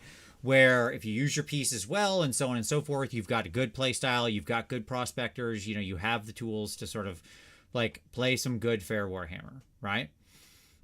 The issue is going to be when you run up against Zinch, LRL, Night Haunt, that kind of stuff, up against hardcore Varangard slaves, and they just clean your clock. Like just yeah. clean And your clock. one added element to this, so he had brought to the forefront in a way that I hadn't sufficiently appreciated, right? So they took away 3.0 safe stacking. We Sure. still have forms of safe stacking, right? It's He has, very it has been insanely reduced though for the most part. yeah, he's been playing a fair amount of Doc and Lumineth, as it were, but he's really felt 3+, 5+ ward. Starting with Stormcast and Slaves of Darkness, obviously, as a Doc player, where he's just not able to get that damage through, and it's hurting his capacity to trade. Stormcast, right? They can really lean into 3-up to 2-up and 5-up ward. Envoy of the Heavens, Questor Soulsworn, Sentinels of the Bleak, Citadel, etc. Multiple heroes, Praetors, 5-up ward. So yeah, and then 6 long strikes. Pretty damn good against Daughters of Cain if you can't get to them. Um, but I take your point. I do think they're one of the fair armies. And for the love of God, I wish more people would start running Toolbox Daughters of Cain armies. Yeah. Scott That's Wyatt said, always "How been, does a yeah. 9 attack Rend 3 damage 3 model not clean up Varangard?" I assume you're talking about Marathi. Easy, because she never gets near the Varangard, and if she ever gets close, Bellacor's like stop, and then she sits there on her hands and eats shackles for 2 rounds, and then is almost dead. Like that's what's going to happen. Like putting that much power into a single unit just makes you instantly dead to Be'lakor, right? Like she's going to sit there and do nothing for a good amount of time while the army then continues to wound her down until she's so weak that she just drops dead. It's not Mhm. hard. And like the Varangard will go off somewhere else and clean up your unit.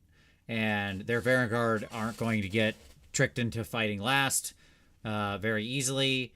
Like they're not going to fall for that trick with your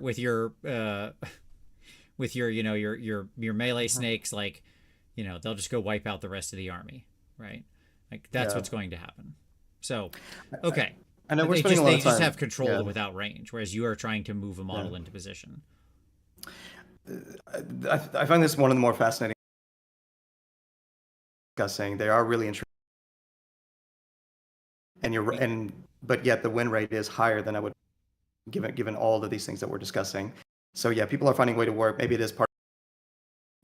They have a higher floor in terms of being able to compete well to get to that 3-2 a decent amount of time. But I'm curious to see what the percentage breakdown is of them hitting 3-2, right? But one question that I have, and I know we talked about, and I told you that you're wanting to play Doc, but it's not Slaanesh. It's like Doc is Slaanesh. No, it's fun Slaanesh. It's what you, yeah, it's fun Slaanesh, yeah. Yeah. So I'd be curious for you to try to make Toolbox Doc work, Mixed Arms Doc work, where you're playing, yeah. That's mostly what my lists are. Okay, honestly. Like what's your 2K list right now, or what are you looking at? I don't have it in front of me, but it's like off the top of my head. So I went with a 3-drop build, I think. I want to say I have it's like a Hag Queen on Cauldron as the general, a Medusa on Shrine. I haven't rebuilt it since the points changed last week or whatever, so I actually went down points because I was using like the Medusa on Shrine. On Shrine, okay. Right. And then I think I had what was my third hero? It was either a Hag Queen on foot or another Medusa on foot. I can't remember which one I took for either the second priest or the second wizard. And then it was like a reinforced unit of melee snakes, a couple units of witch elves with choppy knives. Yeah. Or no, sisters. No, that's not right. Sister Slaughter with the bucklers. Yeah. Bucklers are really good with minus to hit. Yeah, that's what I ended up going for. Sorry. Because I apologize. I'm trying to do this off the top of my head. And then 2 units of, I think at the time I was using the javelin throwing, the heart renders instead of life takers, but life takers just got a points drop, so maybe I would change those over to life takers because they're like way cheaper now. I need to play with it because I think the list as I had it constructed actually went down like 60 or 70 points, like pretty significantly. So I might actually have room to play around with stuff. Yeah, maybe, and then maybe it was another unit of snakes in there too. Yeah, that sounds right. I'm sorry, I'm doing this off the top of my head. So the last thought, I think the cauldrons need to go down, and maybe that's an obvious statement, but I suspect problems on multiple levels with the current price point of cauldrons. In general, in my mind, it means that from a competitive standpoint, the army has to double down on all gas, no brakes, double down on melee. More in the net, you're making a sacrifice by trying to go mixed arms. Now, with the possible exception of 1x10 or 2x5 bow snakes, right? If you're trying to go Carthusa, you have a 350 some point tax, arguably, in the form of the cauldron. Sure. No, I mean, I just don't think the Carthusa thing has any gas, and even with her points drop, I just really don't. Yeah. I think those. I look at those lists, and it's also just a really complicated play pattern that's hard to execute, and that should not be understated. Like needing to hold so many different things in exact positioning is just like really annoying. So the army needs to have a viable play pattern that is not all offense, but it has tools there to be more durable, more defensive, but they're not. It's not adding up right now. Sure. No, I agree. For a number of reasons. Yeah. All right, let's keep going. Yeah. Next up, cities. Fine. Still fine. All the fun dwarf and elf stuff dodged any nerfs or changes, and I think there's a lot of good stuff in there. I'm happy to see the actual the dwarves and elves still being pretty good, and they didn't hit them, which is great. Mm-hmm. I think they mostly stay in fine. I think it's they fixed the order stacking nonsense thing. Yeah. And yeah, other than that, pretty fine army. Like it's lower end of fine, I think, but it's probably fine. Well, with one obvious exception, with Callus and Toll. Of course, yeah. Callus and Toll, yeah, that's fair. Callus and Toll need points adjustments. They're silly. Like that's obviously stupid. But yes, totally fair. Callus, yeah. I think Callus and Toll would, I don't know, kind of like you start to question the entire enterprise when Callus and Toll gets missed. But whatever. The Freakle Guard Cavalier, that's a shame, man. that they are not on the table hardly at all right now. I mean, No, I they're don't know, maybe super they're bad. They're super bad. yeah. That seems to be more of a war scroll issue than thing. Yeah, Like yeah. you'd have to, But there's lots yeah, of other good scrolls in there, right? Like there's plenty sure, of playables in there. yeah, So I'm yeah. not The going to bring it Fusilier down. change is really nice. It Helped, is. Yeah, it was good. yeah, It was how it should have been FAQ'd like 5 seconds after the thing. As soon as we read the scroll and I was like, this doesn't work for this obvious reason. Like this is stupid. So right. yeah, it was like it clearly wasn't working how it was meant to work. But I'm glad they finally fixed it. All right, LRL. More nerfs, right? Still a big bad. So I can't recall. They didn't go up that points, right? Like it was. Did the wind charge? Maybe wind chargers were plus 20. I think that Yeah, I was mean, the biggest there was one. some movement points. There was the change, obviously, to the double, facet of war activation, that kind of thing. Which I don't Yeah, think, yeah, which matters. They had material nerfs, to be clear. yeah. Yeah, I think this is, for my money, going to be the strongest army in the game, which doesn't even really seem like going out on a limb. With the hits to Nighthaunt, I would expect LRL to surpass them if they haven't already in the data. Uh, LRL has a deep bench, right? Sentinels are sitting out there ready to be spammed more than they are Still right being now. A good. lot of lists are just Yeah, sure. yeah, yeah. Yes, I think it's probably fair to say that army could very well continue to overperform. Hit him again. All right. Here's my vote for strongest army in the game. Yeah. Disciples of Zinch. I think it's on an Oh, upward really? trajectory. Which was an already strong army overperforming that basically somehow skated with only buffs. How does this not, like, yes, I understand the changes to manifestations hit them, and I'm sure that's why they got the pushes they did. Okay, because probably people thought, oh well, the manifestation changes are really going to hit Doc super hard.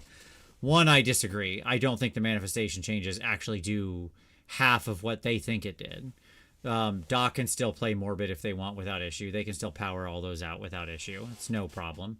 The casting changes didn't matter. They don't care at all about the wild form thing. And giving to people You're a bonus to dispel means nothing. Nothing. you're Because, basically like, cool, saying, waste your actions. I'll just read. These will yeah. be back before you even know it. Right? Are you saying the rich got richer, the poor got poorer when it comes to Yes. some of these changes? Like Correct. Techlist doesn't care, Kairos Checklist doesn't doesn't care. care. Like, who cares? Yeah, As long as that number to cast doesn't say 11, sure. Checklist is still like, oh, I'll auto put 4 manifestations on the table every round. Yeah, What? yeah. Interesting. Um, like, it's just not enough. Like, Zinch is gonna need a touch. Like, I think they are my things. Like, I think Nighthaunt was hit. I think they will materially drop. I think LRL was hit. I think they won't move very much. Maybe they'll go down a point or two. I think Disciples of Zinch will move up. I think S2D will move up. Those are my feelings on where I see stuff moving around. What's the okay, so I'm not saying that with Zange, but to be fair, I've played 2 games against them, and neither of those games have involved Skyfires. They did involve some Zangors, 20-pack of Zangors. Standard? Yeah, Involved Kairos and a Lord of Change, a bunch sure. of Brims and blues and Brims and some Yep. pinks, and Yep. I mean, like I was playing both games. I played against a decent representation of what a Caleb Walters might play, but again, it didn't have Skyfires. It didn't have Caleb And Walters piloting it either, to be and then it fair. didn't have Caleb Walters. And that's the thing I always come back to, is that it still feels like a difficult army to do well with. Over the weekend, great friend, great pilot, great player. It was a terrible matchup for him against my army. I got the Vince Venturella round, and that was that. Yeah, the double is still pretty good at times in this game, even round 1 and round 2. Round 1 and 2 is the win turn now, baby. That's where you get in, you give them the Bane. If you're playing that melee damage army, you just pick them up and break their back. Which is ironic Yeah. because Bane only did the thing to Batman after a very long series of other Right. fights he had forced him into and wore Batman down over a series of weeks, throwing every villain in Gotham at Batman when never letting him sleep or rest and exhausting him Yeah. until finally he couldn't actually defend himself, and then he broke his back. Whereas now you just get into them, you let them do something, then turn one, you go, you kill all their any potential chaff they have, clean stuff out, and then break their back, kill their two hammers, flatfoot their hammers, kill any the important hero they've got that's a buff, and then their army's dead in the water. Who cares? Yeah. So maybe somebody, can say a The little trick bit more. with that is it's very Yes. hard to do that to Zinch often, because usually they Yeah. can have enough bubblegum in the way to stop, like meaning like the blue horrors or whatever. Skyfires are really good off turn. Like they can actually put out a decent amount of off turn action between the the chickens off turn, a chicken off turn casting, and the Skyfire's off turn shooting, like covering fire with no penalty. And like I really do think 6 Skyfires is a huge difference in how the army plays. It gives you a unit that you like. So I played Zinch, I've only played him, piloted him 2 games Yeah. so far, but like I absolutely felt the power in both of those games. I did run 6 Skyfires in both games, and they were MVP for me both games, no question. Like yes, the chickens were there, like just doing constant work, right? Like just pooping damage out and stopping units, and by like stuffing them up with spawns. The horse. Spawns. Yeah. And stuff like that. You know what I mean? But the Skyfires were always like, if you got a problem, I'll solve it. That's what they were. They were coming in like ice, just right in there. So anyways, that's my thoughts on Siege. They're a It really felt like I got a skewed perspective by the lack of playing against Skyfires. The list just didn't have enough power projection, as it were. Right. Both of them, the kill box has been shortened, it seems, a little bit. Like there's more 12-inch going on. It's not just all 18 inches. They have some 18, so it's been shortened a little bit. You really like mistake that the player made over the weekend is that he allowed the Judicators to come in. Yes, I'm playing Judicators as we talked, because they're finally interesting now. Yeah. And 10 of them are actually amazing. Long strikes, but they're amazing. So, he didn't quite zone out 10 Judicators dropping from the sky. And it's just, 2 rounds of that, plus prosecutors, plus other things. That's going to do a lot of work if you allow it to. Anyway, I probably got a little bit of a skewed perspective, but I'd be surprised if that army becomes a top army. It just feels like it's really challenging to do well with all I think it's a small people. player base of very interested people who are playing it. That's what I'll say. We'll see. Yeah. Fire Slayers, probably still in fine, somewhere in this territory. I couldn't tell you exactly where, but probably still in the middle somewhere. I certainly don't think they're like in its rough kid, but it is a little rough. Probably they're on the lower side of fine. But I think they're sneaking their way in there, probably down toward the bottom. Have you played against them at all? Nope. Nobody in my group plays Fire Slayers. Everybody in my local scene hates this army. Like hates these naked babies. So, but one of my friends, they're fine. Yeah, I've got a good friend who loves them, and we've gotten quite a few games in. Yeah, they probably going to need a little bit more love. Again, another army in the hands of incredibly experienced players. They can get a lot of good results out of them, but yeah, they're way down there for a reason. They're going to need to get more love. They've got some real challenges in terms of durability, I think. I don't know. The DPS hasn't felt like it's quite enough in what I've seen, or at least it's a funny challenging world to live in, where we're saying get the it Fire there. Slayers are having Roland says the Fire Slayers are aggressively mid. Love it. Yes, there you go. Yeah. Good summary. And Lodovicus says even Tob would play Fire Slayers. Enough said. I agree. KO.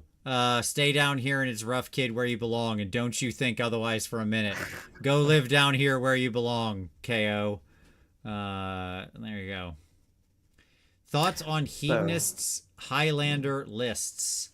Do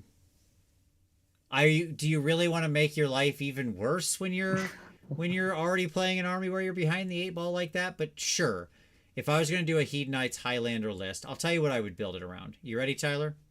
Yeah. I would have fun with it. and I would build it around the my two heroes would probably be Shalaxi Hmm. and Celeste. And I would literally not take a heroic trait. I don't care. That's it. I'm going 2-drop. I got 2 unique named heroes. Okay. Mm-hmm. Screw your heroic traits. They're all bad anyways. I don't care. None of them are worth taking a garbage hero for. So that's fine. And then I would try to play Celeste's game where you like have where you can give the equal buffs to people because you have the demon and offensive unit. And I'd take like a unit of Hellstriders and a unit of Seekers, and those are so like I love that design. I think it's so cool. and the human cab. And then I would take like a unit of 20 Daemonettes and a unit of reinforced Twin Souls, and that would be, so there's like right, and the Twin Souls would do that. Shalaxi would be off on her own somewhere basically, and like she's kind of an independent operator meant to go out and hopefully be able to get into some kind of enemy heroes, because she is quite effective if she gets into enemy heroes, like something like that. And then I'd probably take and then I'd have a unit of Slickblade Seekers to counterbalance Shalaxi, the extra demon choice. So now I'm equaled out. That would something like that would be my Highlander amazing list. There you go. Yeah, love it. Okay. KO, stay down here and don't forget and don't think you belong anywhere else. Idneth Deepkin, on the rise, but still firmly in fine is my read on him. What do you think about that? They got some interesting pieces.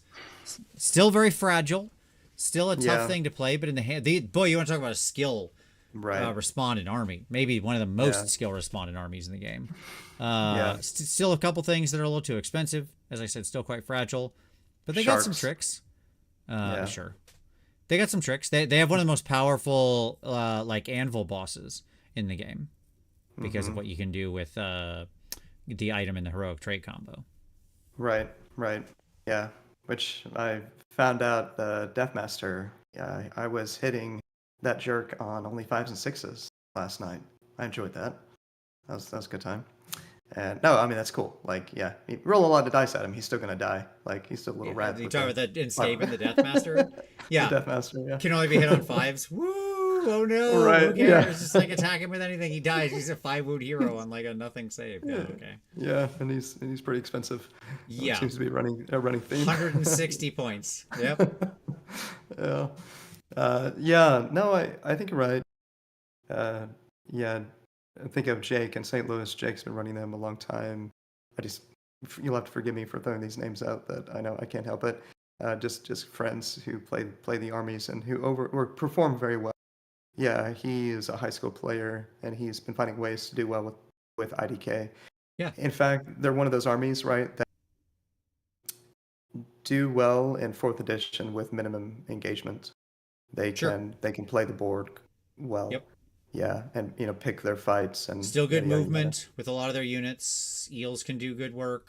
Again, like I said, they have a strong boss. The turtle can be an interesting component. Probably still a little too expensive, but still a good component. Yeah, they could use a little more buffs, but they're right. They could use a little more. All right, Tyler, we've come to it. We're here, baby, at last. Boom! It's tree time. All right, did they suddenly shoot up into needing nerfs? Or are they firmly in fine now, or are they still down here in Suckville, population treeland? Where are we at? Where'd we go? Where'd we go? Such massive changes to this army. Yeah. Well, did you see our buddy Sam came out and immediately said S tier right out of the gates? Yes. With new Sylvaneth? I did, yes. I doubt that that's right, but I don't. Honestly, I told you to do a show. Saturday, I just haven't looked at it. I know that's a bit of a sin. I've been talking a lot with David Sidebob on the show once over the last couple of years. Right, we had him on talking about Sylvaneth. I'll just channel David. So David loves what they did to Sylvaneth, and he thinks that they're essentially A tier. He thinks that they're very solid. He's been throwing a bunch of lists, Lancers, Double Durthu, Warsong. He loves True Lord Ancients. He likes, maybe he's throwing a lot of different things at me. Lady of Vines. Alariel's more interesting now that you can bring Lady of Vines back. It's 6 now, I think, not 8. With model. So yeah, I think they're going to be fine. Yeah. Yeah, my honest I mean, answer they might be too is strong, but I don't know. no. I think they're going to be up at the higher, not top, Probably but fine. higher part Yeah. of fine, top half. Um, Yeah. I've got a game lined up against them this weekend, which I'm excited Nice. to see how they're going to play. But yeah, I think they're up in the top half of fine. I think they'll represent now, and that's good. I think they got a lot of really positive changes. I'd love to see them. Honestly, I would love to Yeah. see them just repeat this template with all these other suck armies stuck down here. Sure. Like why Right. we have the wherewithal and cojones to just like rewrite half the Sylvaneth index and then Yeah. leave the rest of these people just drowning in the lurch and be like, I don't know, take a ton of points off of your monsters and just call it a day. I guess that's okay, right? It's just like what? Yeah. What? No, do the thing you need to do. So, yeah, Yeah. I mean, seems like there could be some potential for unintended consequences changes. Like the wholly within potential range on the trees and buffs you can put in place, and yeah. So we'll see. I wouldn't be surprised if there's some things that stick out sure. that may need to get hammered back down. But yeah, in a good All place right. it seems. Sons of Behemoth, somewhere down here in the edge of towing into it's fine because they automatically get to win 2 to 3 games at every tournament they play in. But overall, it's Sure. completely rough because they die to They just roll over instantly to manifestations, and half the armies in the game can just lift them without a second thought. Right? Mm. That's where they are, right? I don't think I've even played them yet in 4.0. Have things changed much from 3.0 to 4.0 with them? Yeah, you're praying all the Mm. time now with them. Like you always take King Broad and you always pray off turn because you're just trying to get your heal spell off every turn. Like you're just rolling for the Yeah. heal spell because it heals your entire army D3 wounds. Doesn't sound like a lot, but if you can get it in both turns, like if you get lucky, what you'll effectively do it is you'll get it 2 out of the 3 turns. Does that make sense? Like assume a game is 10 turns, you're going to get it 2 out of every 3 turns. You'll get your heal off, so you're going to heal an average of basically like 6.5 wounds over the course of the game across all your giants, which if you have all those giants, they tend to always be wounded because people do attack you, then it's an average of something like 20 to 24 extra wounds in your list over the course of the game. Okay. So Wow. Yeah. it just kind of increases the DPS check around it. Like that's basically what it is. You can chain activate with the babies, which is fun. That is to say, like the Okay. big guy can pull 3 babies into combat, which I do like very much and think is a worthwhile strat. There's just like one list with this army. Yeah. That's the issue. It's just one list, and Yeah. that's what you play for the most part. Like you can hot swap like one of the giants around. It can be like one of any 2 giants or 3 giants. But other than that, it's just like the list is just completely set in stone and boring. Somebody asked it. What about Kragnos now at 580? I still wouldn't take him in giants. No, you don't need him. Okay. It's he still balance. He still throws your list off in a weird way. Like you can take him. He does fit, but he just he restricts my choices in a couple ways I don't like. Okay. Yeah. We haven't. Might be a good time to real quickly mention what we discussed and what you told me was more or less a running theme in Stuart's video on dragons. That kind of the chain goes: priority target will be taken less, bodyguard will be taken more. We'll have more minus attacks in the game. Now, is that going to be a huge shift? Maybe not. No, I really With I don't put as much yeah. value on the bodyguard thing because it's existed the whole time and you can play around it. I mean, that's what it comes down to. Like it is Yeah. play aroundable in a way that priority target wasn't. Yes, it does increase the value of shooting, ironically, right? Because the -1 doesn't apply to shooting attacks ever, basically. So like yes, that by association increases the value of that, but still, in the end, it's like it's a perfectly fine season rule. It just is Right. play aroundable, which means it Yeah. won't hugely impact the meta. Yeah, I don't really have a feel for how many armies are playing into War Master General and Bodyguard unit as their porcupine to move into the center. And maybe even do that very deliberately to potentially help with their pacing on battle tactics. Yeah, I think there's a lot of armies that'll just be like, okay, fine, have the center. I'll kill everything else around you. Mm. And then it'll just be like it'll be, the 1500 Swiss fighting the entire French army, right? Like and yeah, Yeah. like they'll take a lot down, but in the end they die to the man. It's like Yeah. that's what happens. Mm. So okay, uh, let's talk about Auric War Clans here. Hmm. Has the entire faction moved into the lower part of Fine universally? Originally, I had this really big distinction between Cruel Boys and uh, Iron Jaws. Iron Jaws. Yeah. But here's what I'll say. I've softened my stance on Cruel Boys. I do think they're one of the stronger armies in the game, but they are always going to be held in check by their randomness, and I was undervaluing that originally.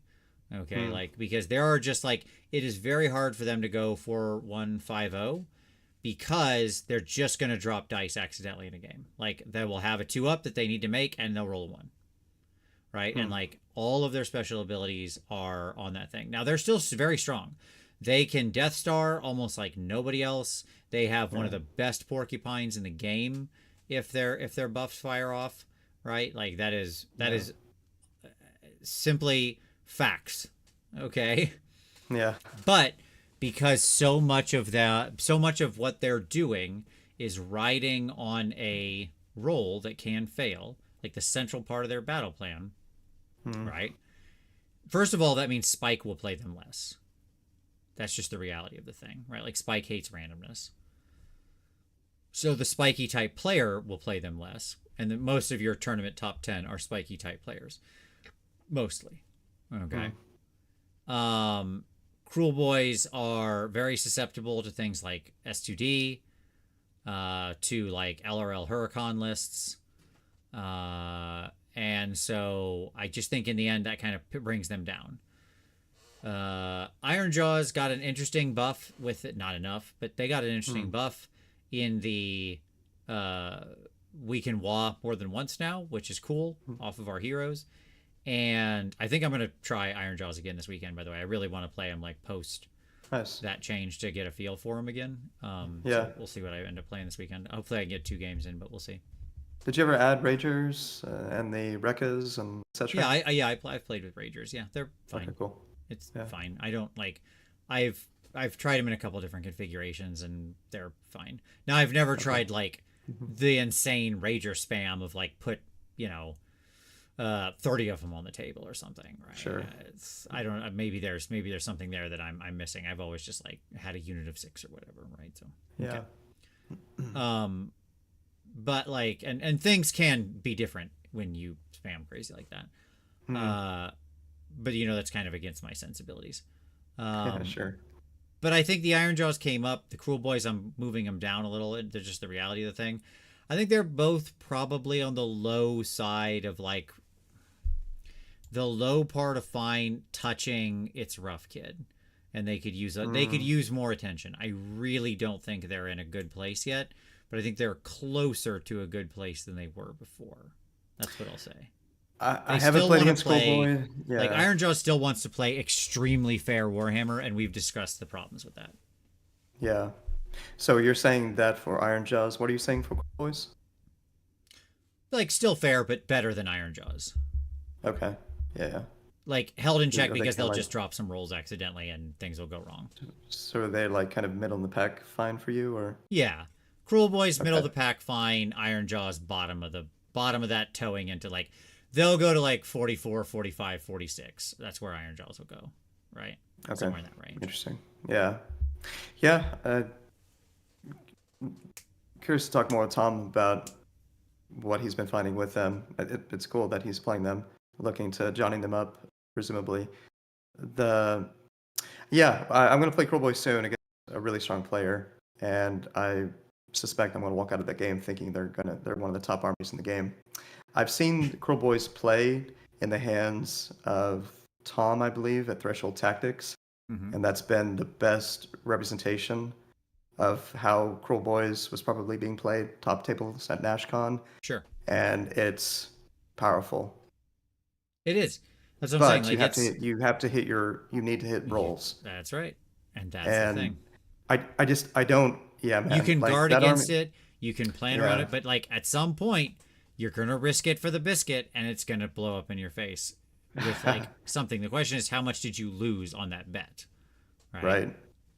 Yeah, I'm curious to what degree is Crow Boys playing in that apocalypse space, even with the randomness?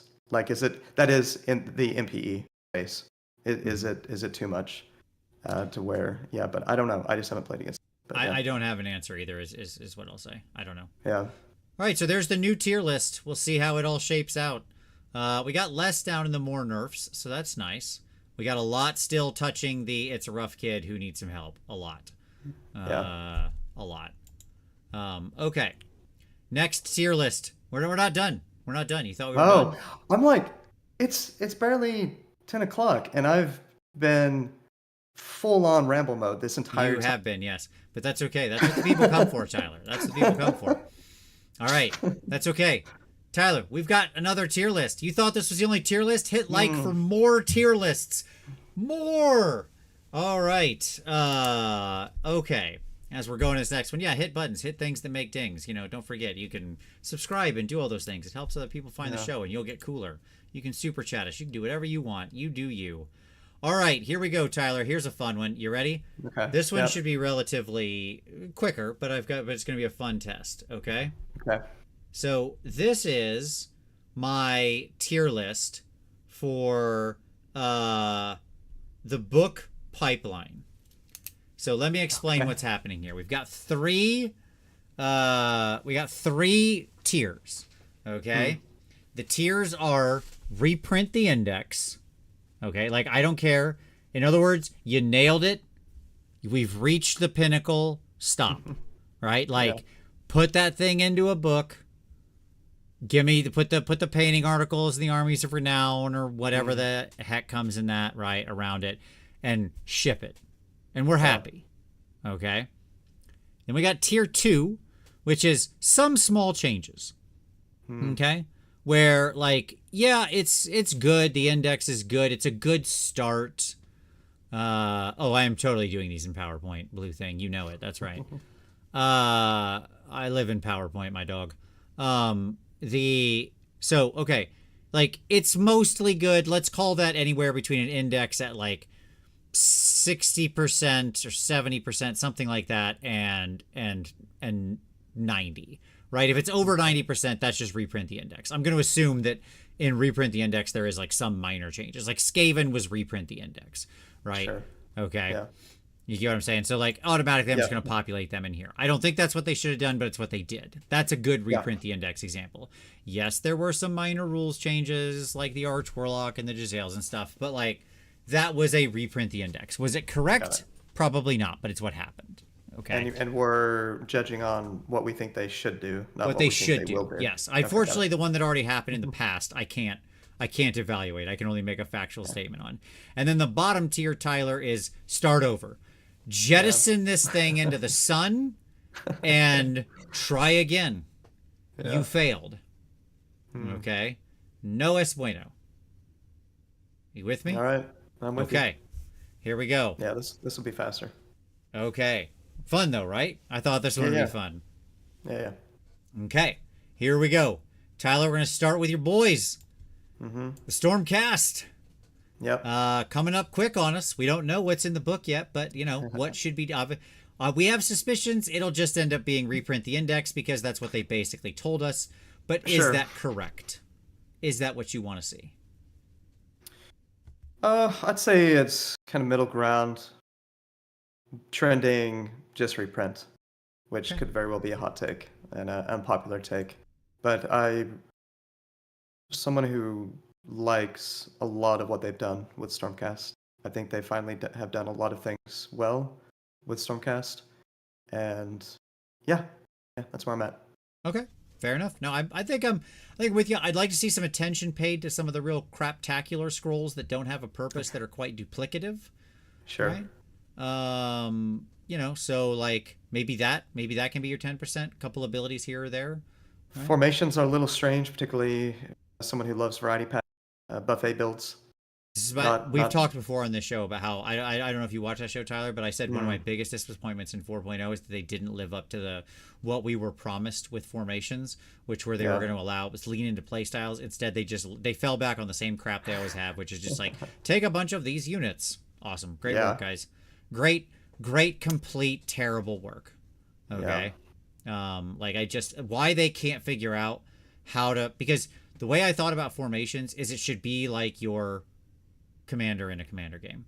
Like it should like you can have different commanders in the same color pairing that allow for different play styles, right? Like think of the army as the color pairing and think of the commander as your actual sub faction, right? Like how do you want to play in this? And like here's a red blue commander that wants to be spellslinger, and here's a red blue commander that wants to run a bunch of dragons and be more offensive. Like that's changing your play pattern, right? That's the same thing they could do there. This one's more shooty. This one's more castle-y. This one's more mobile. Like all those things are possible, but they don't do any of it. There you go. That's another shot. Yeah, absolutely. Magic reference again. I can't stop myself. I'm sorry, everybody. Here we are. Just wait. If I ever, let me tell you this. If like my life ever changed in some dramatic way where I had a lot more time to make content, there would suddenly be 3 weekly shows coming out of this channel. One of them would be a D&D show. One of them would be a Magic show, and one of them would be. Would we continue, obviously, Warhammer Weekly? Because I got a lot of opinions on all that crap. And I would love to do shows on all of them. Okay. Like, God, I have so much to say about new D&D. All right, here we go. Seraphon. Where's Seraphon going? Why don't you start on this one? Okay. My vote for Seraphon is, honestly, is going to be reprint the index. I think it's pretty good. Yes, I think you're right. It is more vanilla than the old book used to be. But the old book was a nightmare. Yeah. But like, I think Seraphon's mostly good. Yeah, I tend to agree. I suspect there's a fair number of Seraphon players who would like a little more than what they've gotten. And yeah, there's something to be said about that. But I tend to agree. Okay. Good. Yeah. Okay. Now we'll do one that's easy. Heed Knights of Slaanesh. This one's simple. Start over. Jettison this book and try again. Fail. You haven't made a good Slaanesh book since 2019 when it was too good. So that was also bad. So I don't know when the last time you made a good Slaanesh book or Slaanesh rules was. I guess probably like what, the index that was in the back of GHB 2017? Is that the last time we had good Slaanesh rules? Probably. Okay. There you go. I'd pay big dollars for a Vince Shadowrun show. Oh, I'd talk Shadowrun in a freaking heartbeat. If I did a D&D show, we'd talk all role-playing games. And like, I have a deep love of Shadowrun. I got my first role-playing game I ever wrote was a cyberpunk game. Anyways, okay. Cool. Yeah, start over. It's not even a question. Not even a question. Sylvaneth. Well, I mean, right. A lot of big changes. Did we get it to the correct place? Ex post facto, effectively. Yeah, sadly, man. Like, I wish I would have looked at that in depth by now. I just haven't. So I just don't know. I mean, what I've heard from somebody similar to change the playstyle dramatically. It's more defensive, counterattacking, army. Like, you still have strike and fade. It's at the end of any. It's different than how it used to work. But I just, yeah. I suspect David would say they've taken some big steps forward. The guy I was talking about earlier, it's been on the show, massive Sylvaneth fan, but they need to go farther. So probably middle of the road. Agree. I'm gonna put them halfy on reprint and some small changes. I think that's where they are. Like, we got almost there, but I think we still need some work. I think that's right. I know they nerfed Drycha. Like, she's not hitting tables for good reason right now. It's pretty sad what they did to her. She was in the best place she'd ever been. Yeah. Great piece. Like, yeah, you can go through some of these war scrolls, really quibble with some of them. Oh, of course. But she stands out as, like, they did her wrong. Yeah. Oh, each Yeah. of these indexes have some war crimes in them, absolutely. And yeah, George, Yeah. I've got a lot of RPG interests that go far beyond the Dragon game. Like, don't get me wrong, I have a deep love of D&D. I've been playing it for 35 years, my man. But I love but in that time I've played a lot of role playing games. As you know, I play riffs with Haywo there whenever we get our game back going again. He's got some travel and work and stuff, but we'll get back to it. Okay. Cool. Ogres. Boop, boop, boop, boop, boop, boop. We're going on a journey down to start over, throw this thing in the trash, and try again. And hire somebody who actually likes the army to write the book. Scott Wyatt says, a travesty. So good. So good. Scott, comment of the show. There you go. Comment of the show. Okay. Yeah, I mean, Ogres is start over, right? I mean, what an absolute mess. Sadly, I haven't. Abaddon, I love Soulbound. It's great. It's really great. Cubicle 7 did a fantastic job with it. Go ahead, Tyler. So I'm guessing that's Haywo's view. I mean, yeah. They need to basically start over. Okay. I haven't had a chance to listen to stuff. Okay. Yeah, like, this is truly something that should just be, like, cast into the sun. Like, Okay, Superman all right. 4, Quest for Peace, round it up, put it in a net, throw it into the sun. Try again. You Fair failed. enough. Zinch? I think Zinch is mostly in reprint the index, honestly. Like, again, it's a bit too powerful. It needs some nerfs to bring it into line in some places. But, like, most of the units are interesting and good. A lot of the, like, there's more Zangor play than there's ever been in a long time. Yeah. Even, like, the Jade Obelisk guys are interesting to me now. They found the right points value for them. Like, there's a lot of scrolls that I find very interesting in this book. I think it's a little still too reliant on Kairos. But again, I think it falls within the 10% of... We're allowing for up to 10% changes in the reprint the index, right? And so I think that's where that fits. I haven't seen the chariot. What's that chariot called? The Burning Chariot? Yeah, you haven't because Burning all Chariot. chariots are bad. Stay tuned for the worst units in the game show and learn why. Yeah. But no, I agree. Yeah, they seem pretty good. Yeah, agreed. Soulblight. You keeping him? You played him a lot. You keeping that index? You happy with that if that was the book? Pretty close to 100%. I mean, it's pretty amazing. Yeah. Right, that's what I'm saying. Again, I think Like, it's like they good book, did, yeah. a good index. They did amazing work with that faction pack. Like if every faction pack was right close to that one, we would be in an extraordinary place right now. There are a few quibbles you can make, but with that bench, quibbles, obviously monsters, but that's just monsters, not hero monsters. Of course. As a category, right? Again, as a category, regular monsters suck sore across the entire game. Yes. Yeah. They are tasteless. No, I mean, like offhand, what would I change? No, I mean, yeah, pretty Certainly awesome. less than the 10% bar, right? That's what it would come down to. Totally. Oh, Roland says he kind of disagrees. Okay, I'm interested. What would you change, Roland? Okay. Ramium says a million useless foot heroes. Yeah, that is a fundamental challenge with a lot of these. Boy, that is a change we need to make to the core rules, not to the index. That's not the index's fault. Sure. That is the core rules are a problem right now with how they have handled drops and all these freaking dumb foot heroes that don't do anything. Yeah, they're absolutely right on that. Yeah, most of the Virkos ones you just skip, and once again we are haunted by board games. Why is it that every time they make a board game, it ends up ruining an army? Sure. I've learned my lesson. No more board games, please. Stop ruining armies by making board games. Okay. No, that's okay. The Grizz, that's fair. They're still in some small changes, so that could allow for up to 40% of the change. So we can still allow for some of that. And Roland says the Velazda needs to be good again. Yeah, the Velazda is super underwhelming. You're not wrong there. Absolutely right there. Yeah, that's the arguably biggest of the pack. Yeah, he's... God. I ran him in my Soulblight test, and I was like, what does this guy do again? Controversial one. LRL. LRL.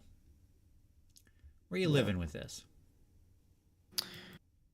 Oh, uh, intuitively, my gut is screaming mostly keep the faction pack.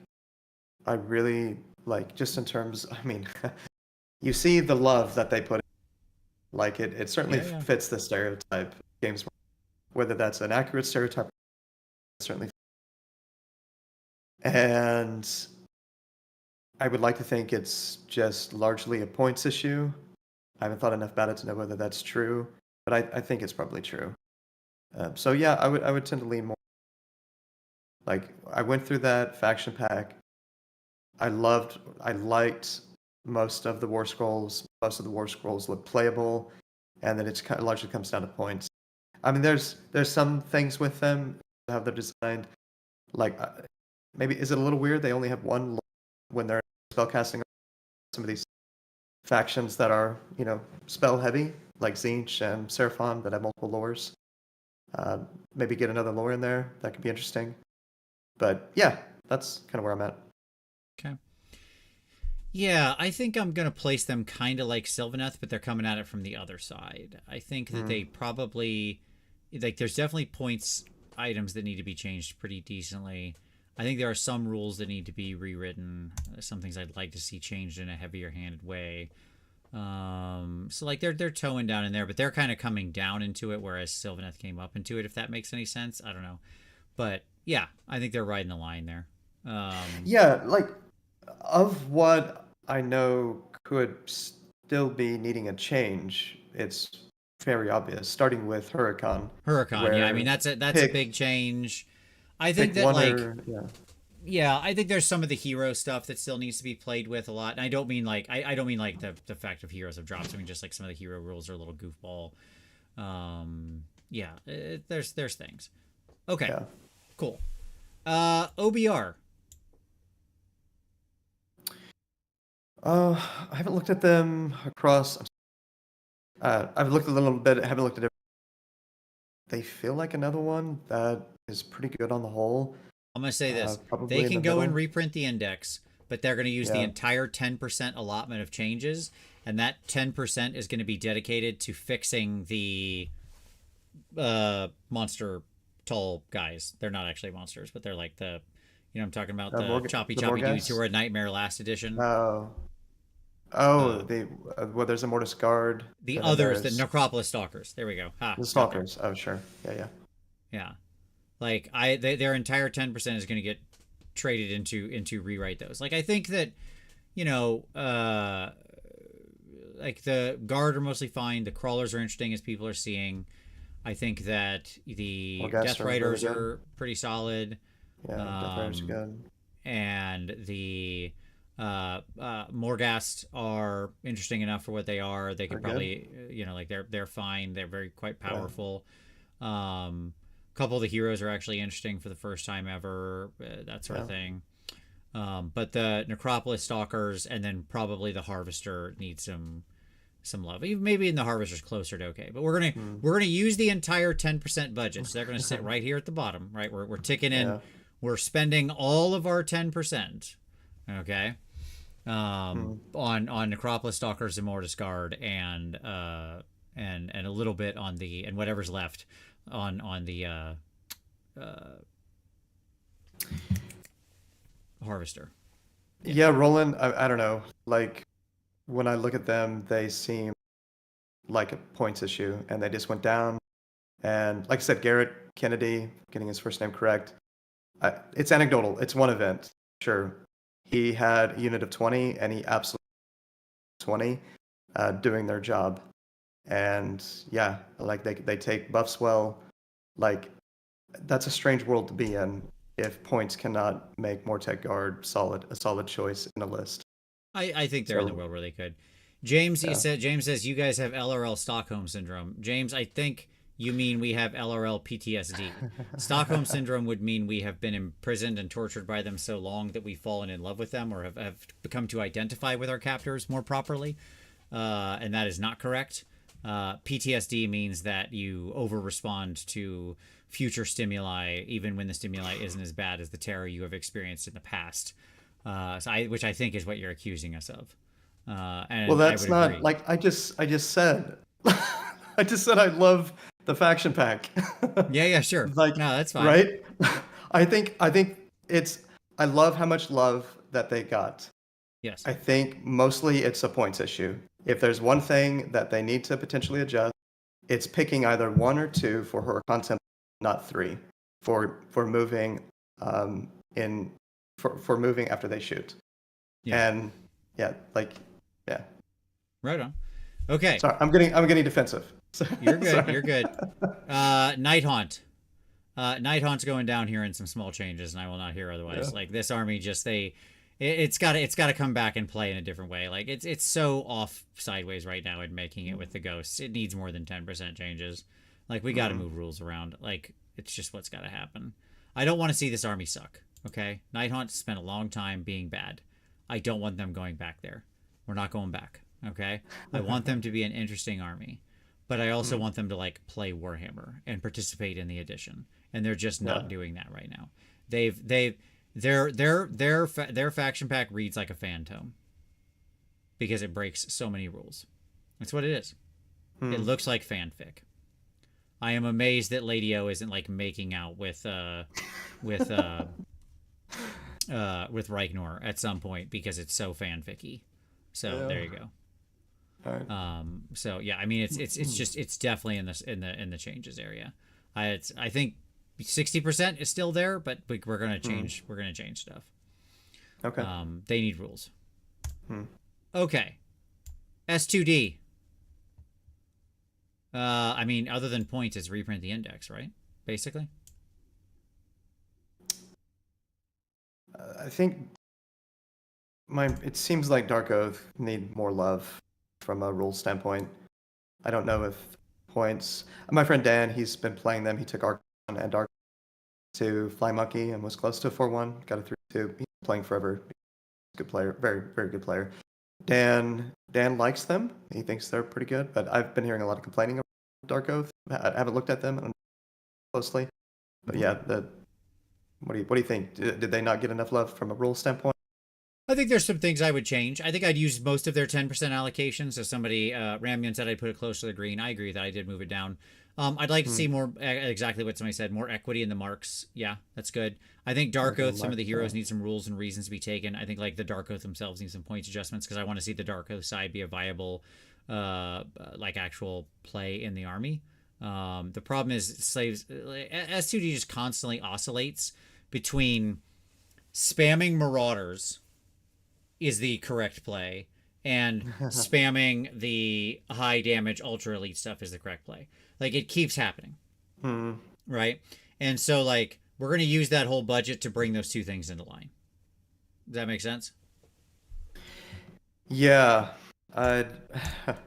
I mean, I'm always biased, right? You know me. My go-to is to always be biased toward wanting to see more buffet variety pack style. And God, am I not saying that with Slaves of Darkness No, right now? there's no reason. Like the best in breed is there. Why would you pick anything else? Yeah, but that's more of a ongoing systemic, in my mind, flaw with the game Sure. that they've never properly adjusted for. Yep. All right. Cool. Corn. Where's corn sit? Oh, of yeah, I don't know enough about them, Dan. Like plays that I know that uh, people want to deep dive. Pat, infamous Pat, Plastic Crack blog, always plays with Joel on YouTube channel. Pat did a in-depth write-up on the faction pack. Haven't read. It's always hilarious. Yeah, very unique take from Pat. I don't know where he came out with it. Uh, I would like from what I've heard, it seems like they've. I don't know. Yeah, what do you think? I really have an I opinion think on. they're definitely firmly in the some small changes category. Okay. There's a lot of units in there that just need to be rethought of as to what their role is supposed to be. Hmm. The army has a lot, like has several really good and interesting units. Bloodthirsters are interesting and scary for the first time ever. Like, and that's great. I like that. That's very nice. Bloodletters are good again, which is great and nice, and I like that. Like there are lots of things I like. Again, some small Yeah. changes can mean like 60% of the book is good, right? Mm. But like there's too much on the blood tithe table that's a waste. There's too many units that just like don't have a point. Blood crushers, Yeah. skull crushers, right? Like all of these Right. types of things. The way the dogs work is highly sus or questionable, and Karnak and those kinds of things. Like there's just like when you go through there's just a lot of units that you're like no, no, no, no, and I so haven't seen many Blood Warriors. Obviously, they were a staple of a lot of lists in right, 3.0. right. Yep. Yeah. So it needs, yeah, it needs some small changes. It should not ship how it is. That's what it comes Okay. down to. Okay. Okay. Interesting. Yeah. Big Nyoto says bottom red, very bottom, most out of the screen. Wow. I assume Big that you want start over because you want an actual corn book, not like the Johnny Corn book, the God of Ballet that we've gotten. They have decided that that's what Corn is. That for Warhammer, Yeah. Corn is the God of Ballet. He's not the God of murder and combat anymore. I'm sorry about your luck. I would like that change as well. I would totally. Oh, that's a good call, Peppo, who said none of the sub factions are good either. Yeah, good call. I would love to kick Corn into start over and actually write like a real Corn book, right? But I just assume that's not going to happen. I am assuming that like Johnny Corn, the god of careful balance and bubbles, is just the god we get from now until the end of time. That's what they think is interesting about Corn. Yeah. Yeah. Dan was telling me playing Corn forever, and he made the point. I'm sure others made it. They don't really have much in the army that actually expresses blood for the blood god in the sense of giving your opponent benefits while giving you a little bit more in terms of benefits. I mean, it could be, you get a bonus for charging. Both players do, right? Like some expression to where Corn blesses all because he's getting what he wants.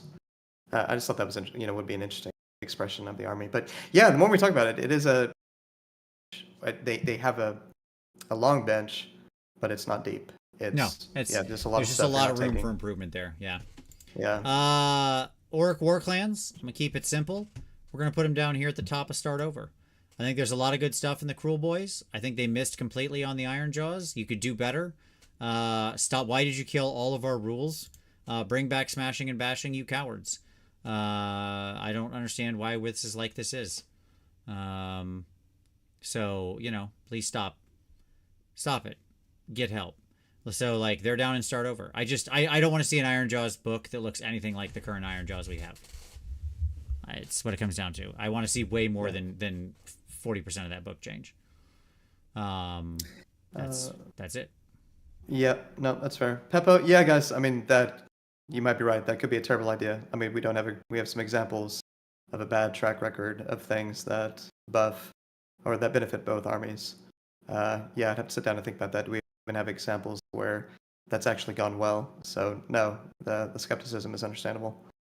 Anyway. Branu, I don't want 3 units to Mighty Destroyers. I don't like 1 unit moving 3 inches into combat. I certainly don't want 3 units to do it. I want, give me back a Mighty Destroyers that's just a let my unit move. That's all I need. Okay? Easy. That's fine. I'll take that. And give me back a Smashin' and Bashin' that if I kill somebody that I get to fight again. Again, we had Iron Jaws was on this incredible trajectory where I thought it was always already at the peak and I didn't think they could improve it, but then every time they put out a new thing of rules, right? Yeah. They actually built on what came before in an interesting way and shed the things that didn't need to be there. And it felt like, despite being a combat-centric army, that was basically played in one phase of the game, 1.5 if you count movement, right? It always remained at least interesting and viable to play if you knew what you were doing and you practiced hard. You might be behind the 8 ball, you might be on the back foot, but totally. but it felt like it was playing.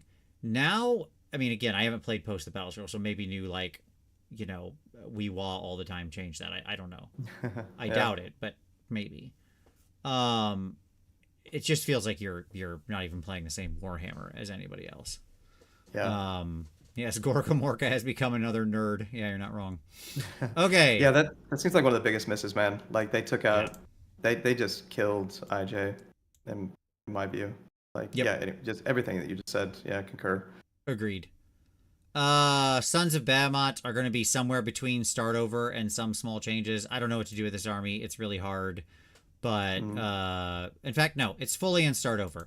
I'm just going to say this. We're just going to reconceive this army. It doesn't work in its current variety. It keeps causing problems. It's not like Khorne where they've decided there is a version of Johnny Khorne that they like and will just go forever. Sons of Bahamut causes problems every edition. It's always problematic to balance. It's always either too good or total crap. We're going to reconcept this, and we're going to do it through refactoring the way they move and fight and cost and all of that sort of thing. So and objective control in ways that I've talked about in previous shows. There you go. So Fair enough. yeah. Ramium, I mean, I disagree, but we probably have different things that we find to be NPE. I loved playing against Ironjaws when they're that fast, and I loved playing Ironjaws when they're that fast. Yes, it made you think about it, but I liked actually needing, like, taking into account their movement, understanding it, making sure I had screened properly, and staying around what was good, and trying to bait them into over committing with one piece that I could then collapse on and kill.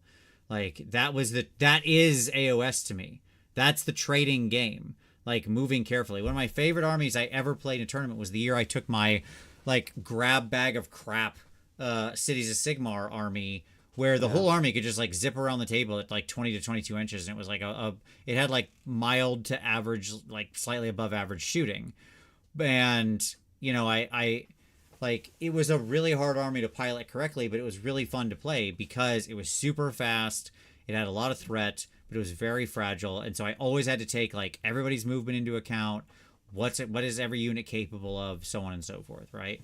And like really understand the board state and play accordingly. I understand not everybody likes the idea of like getting hit hard turn one, but like I think it's very important to have an army that can come hit you hard turn one in the game, right? Like because it makes people learn to play screens and how do you do all that stuff, and so it was part of the tactics. Yeah. You know? It still blows my mind a little bit, man, the relative lack of screens in the game at the moment. They don't exist. What do you mean relative lack of? I'm trying to be kind. Yeah. You don't need, like, nobody uses screens. You don't have the points for them. Your prospectors are standing over on the sides, ready to do, take the flanks. Those are your 2 units of screens. We don't have time to do it tonight, but you and I have said that. You asked me, I was complaining about we're repeating a lot of the same mistakes that we made over the 9.5 years. We're still doing that. They've improved a lot of things. On the whole, I like it. But anyway, that's another show. But yeah, that's part of it. It's so strange how there are relatively few armies that seem to be playing basic Warhammer, but putting a good number of bodies on objectives and competing well. Instead, it's mostly a lot of elite armies that are doing a ton of damage, and then you have these tricksy armies, power projection armies. Like largely speaking, that's what Flying Monkey was over the weekend. And anyway, there's just a lot of things that I'm finding. No, absolutely, I agree. And who is it? Roland said manifestations of the screens. Absolutely, yes, yes, Sure. 100%. Okay, cities. I think cities is mostly in the reprint the index, towing into some small changes. There's some stuff I definitely like. In fact, half and half in some small changes. I'd like to see some of there are definitely changes I want to see in the book. There's a lot of good in there, a lot of bad units. I'd like to see more integration between the different between the dwarves, elves, and humans, like some better integration. But the cities book was already better, or the index, sorry, was better than the last book. So on that front, so that's nice. Yeah, I think it's half and half, but on the whole, it's probably I'm gonna scoot it up just a tad because I think it is more good than bad, but it's somewhere in there. It's probably like 20% needs to change. Yeah. Okay. Yeah. I agree. Some heroes that could take multiple, like human, elf, dwarf, like multiple species would be good. But there's also a lot of like War Scrolls Branu that I think need some attention. They have a lot of similar sort of things going on to what we've talked about. formations and stuff like that. Daughters, almost in the same place. Like everything you said, probably a little down, a little bit farther. Either the game needs to change around them, or we need to change daughters. Either thou or I or both must go. Right? Yeah, yeah, yep, yeah. It's all about. I saw Jack K. Woods, I think that's how you pronounce his last name, really player, participating in AoS match. No Marathi. It was like 4x10 melee snake, shooters, shooting snakes, maybe a couple of Kinerai, Melisai Iron Scale, Hack Queen on foot, right? It was all gas, right? And I think Yep. that is mostly what it means to try to optimize Daughters of Cain in this game. And then you're hoping your Rube Goldberg fires.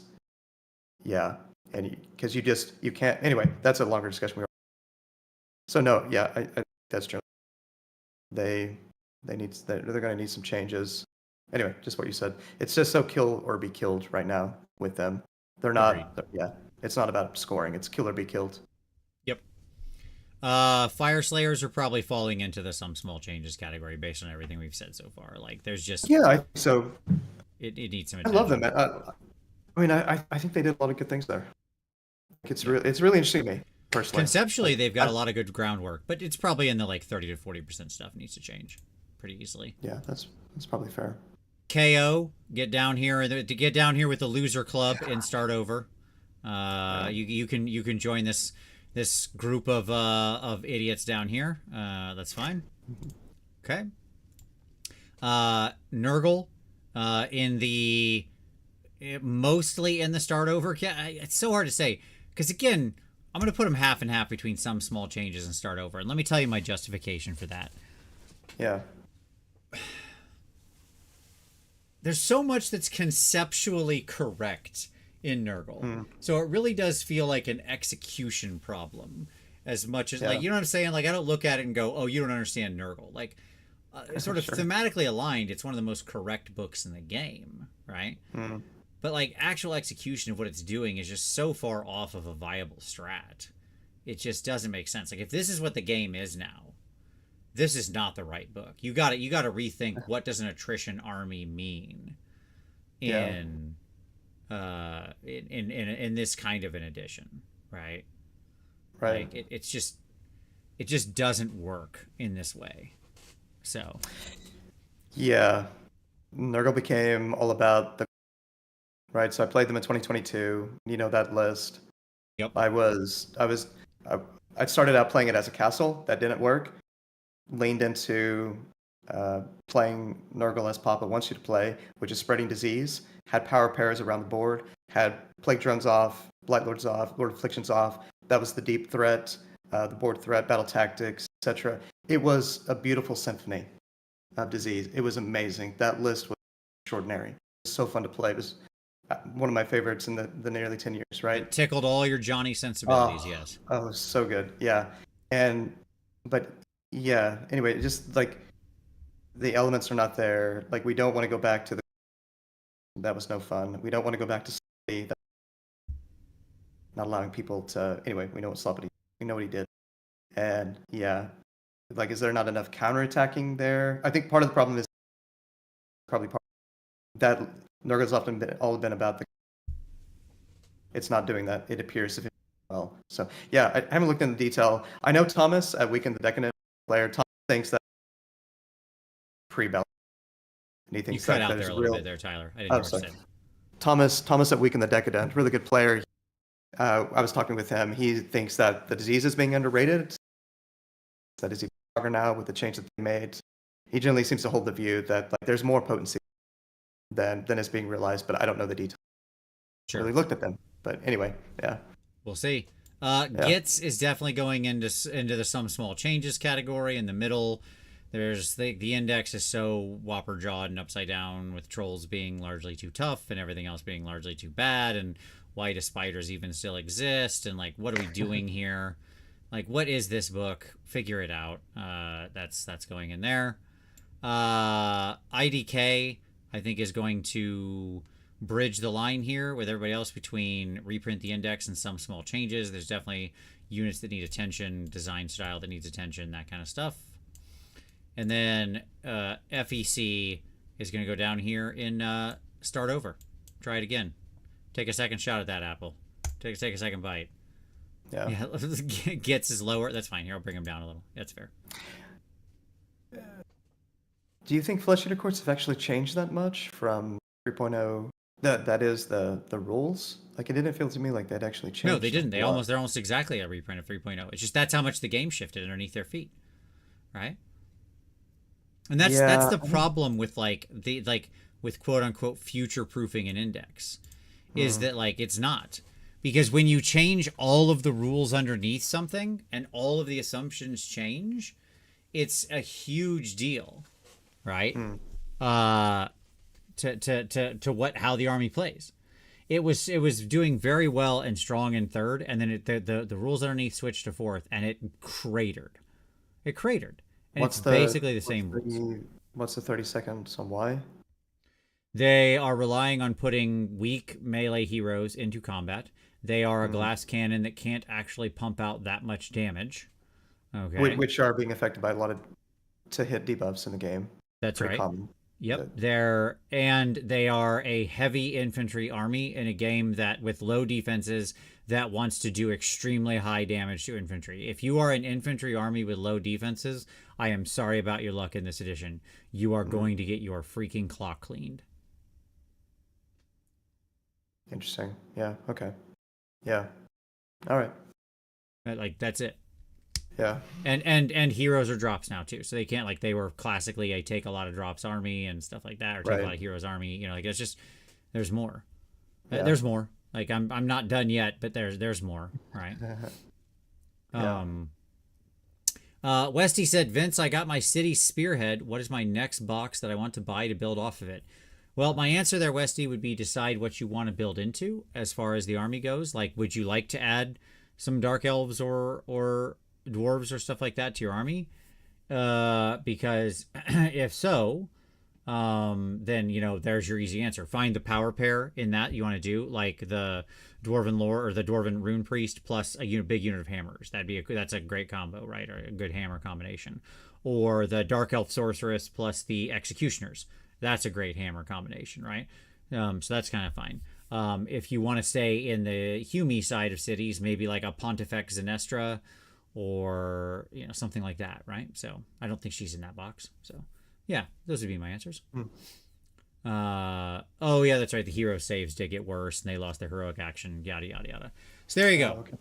There's the pipeline tier list. Okay. All right. Check it out, everybody. Enjoy. Tyler, we're not done. Oh my God. Oh my God. There's one more, folks. You thought we were done?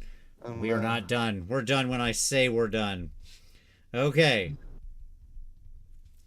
Last tier list of the night. Hit like for 3 tier lists in one show. That's right. I tried to do a show with Tyler with 3 tier lists. This show is going long. This is just like, Tyler, you're killing me, but that's okay. Here we go. We're going to do this one pretty fast. Like I never left.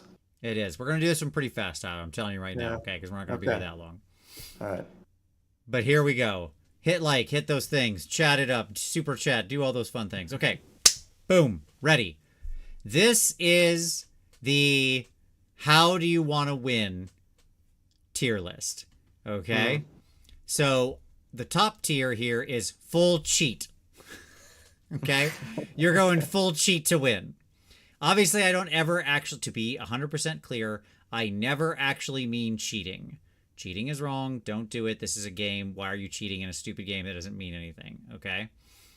But, like, you understand what I mean, right? Based on my earlier discussion, that you're cheating to win, right? Vince, I was told there was going to be no fact-checking with this. I was told there's going to be no fact-checking. Okay, so no actual cheating to win. Then we've got different plan. Different plan means you have some, you know, you're winning. You're not playing the traditional primary loop, right? But you're still playing Warhammer. You're just one of those armies that's like off doing a different thing. Yeah? Yeah. It's not a question of are you good at it here. Okay?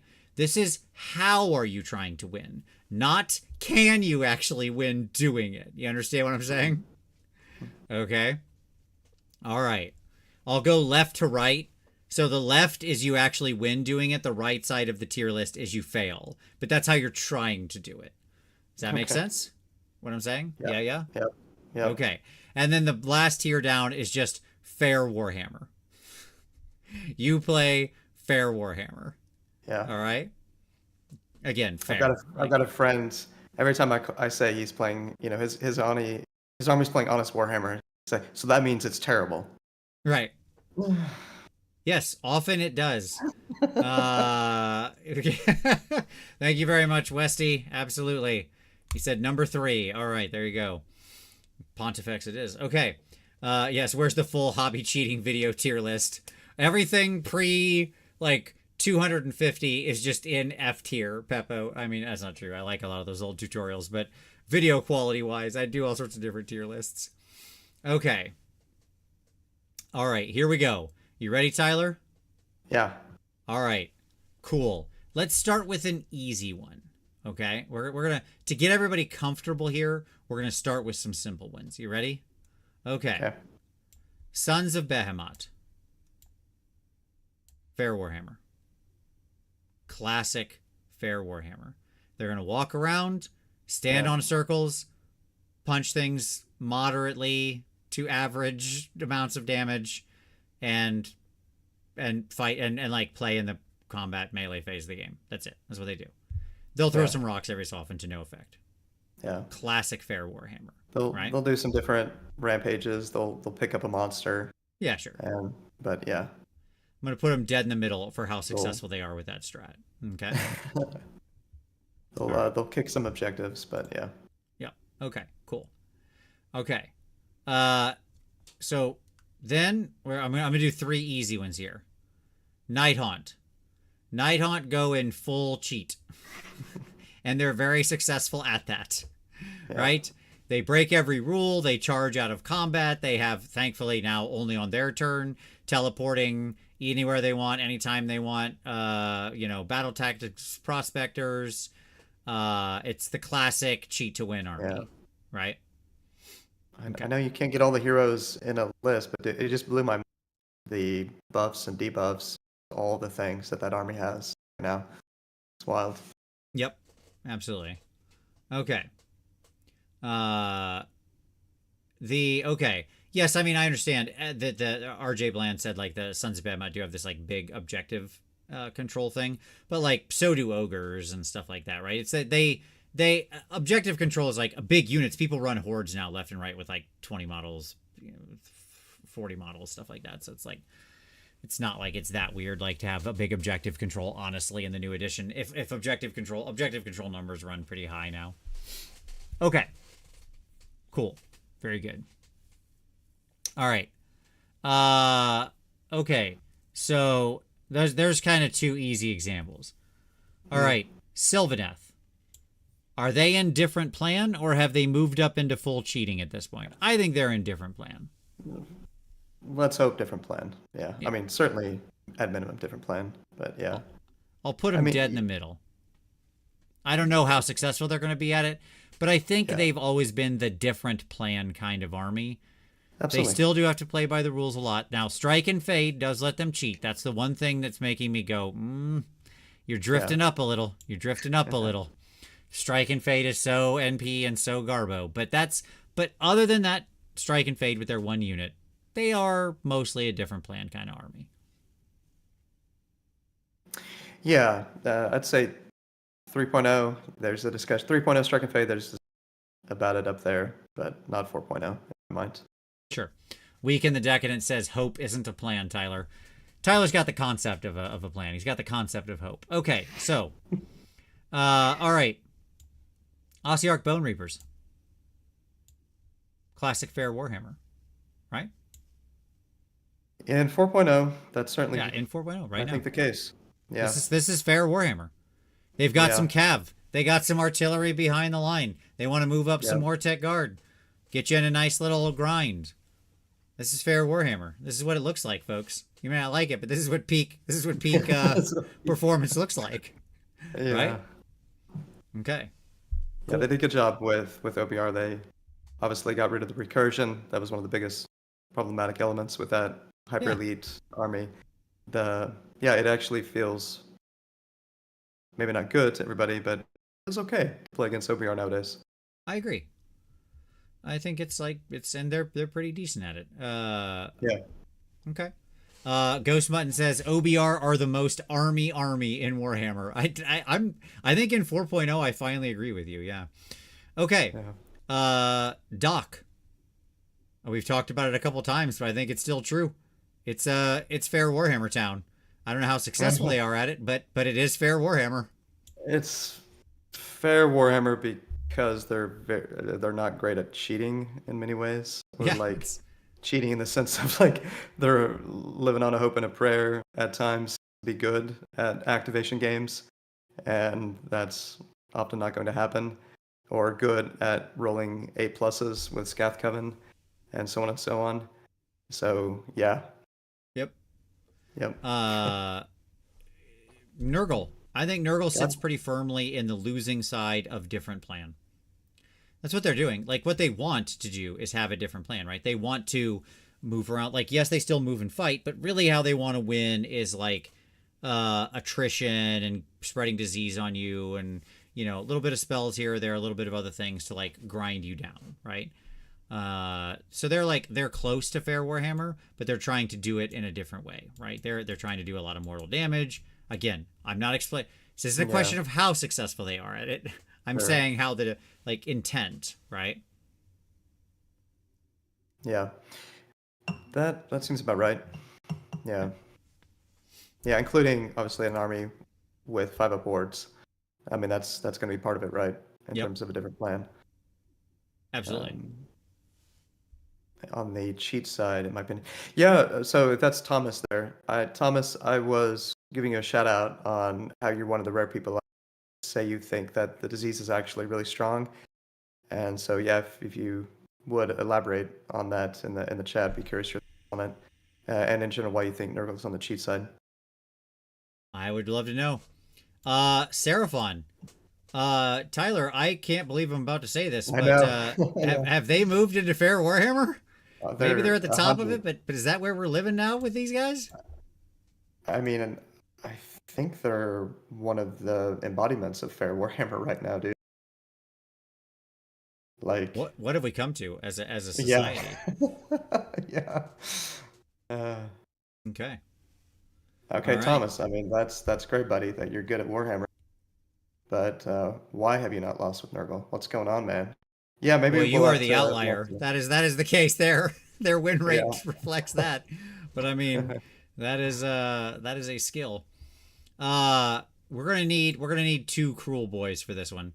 We're gonna need 2 iron orcs. I mean, I'm sorry, because Iron Jaws are the most failing, most fair players of Warhammer in this game, and then we've got a second one of cruel boys who are doing like moderate, okay, but they clearly are sitting up here in a different plan, trying to toe into full cheat. They fail at that, but they're trying to toe themselves into full cheat just a little bit. But they're mostly in different plan. Yeah. Again, since I haven't played them, my gut says they're half their body is in full cheat. Yeah, I think that's right. I think that's right. Like it's they're bridging. more than a toe.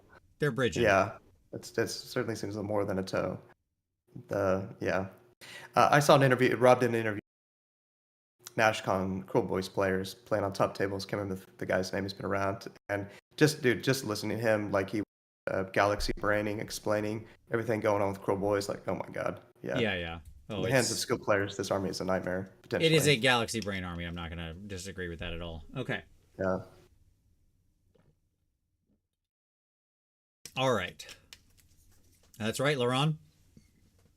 We got Tyler as a guest. Yep. LRL.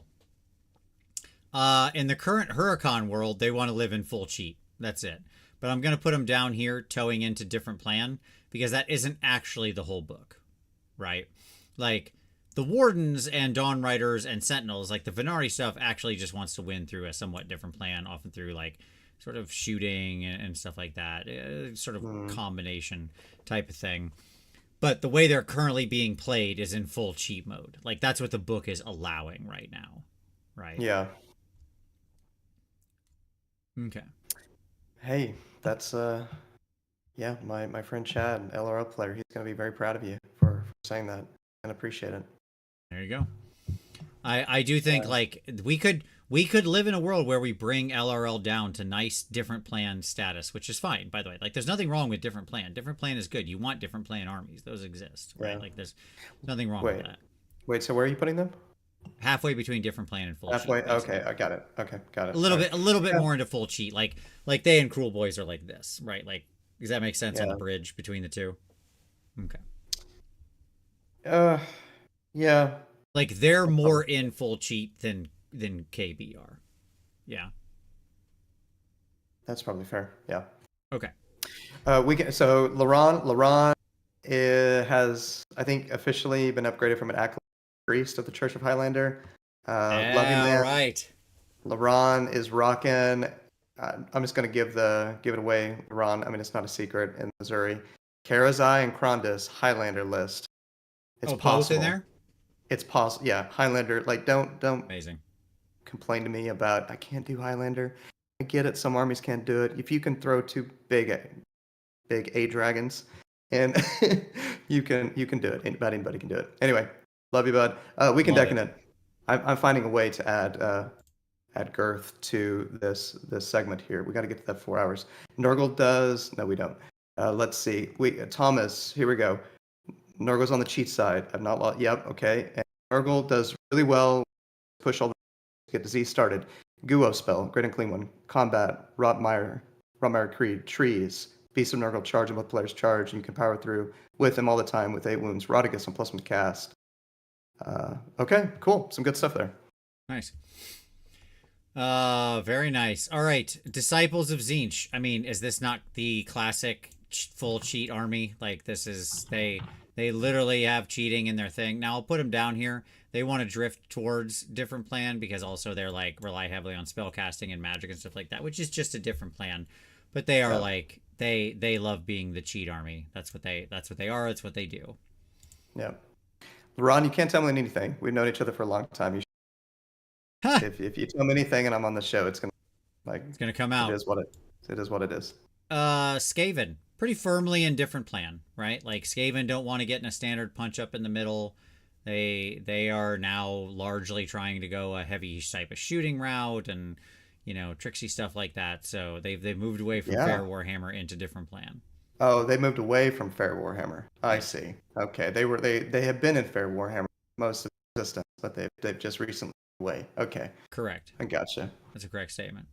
Fascinating. Accurate. Only truth detected. What do you call it in Stormcast?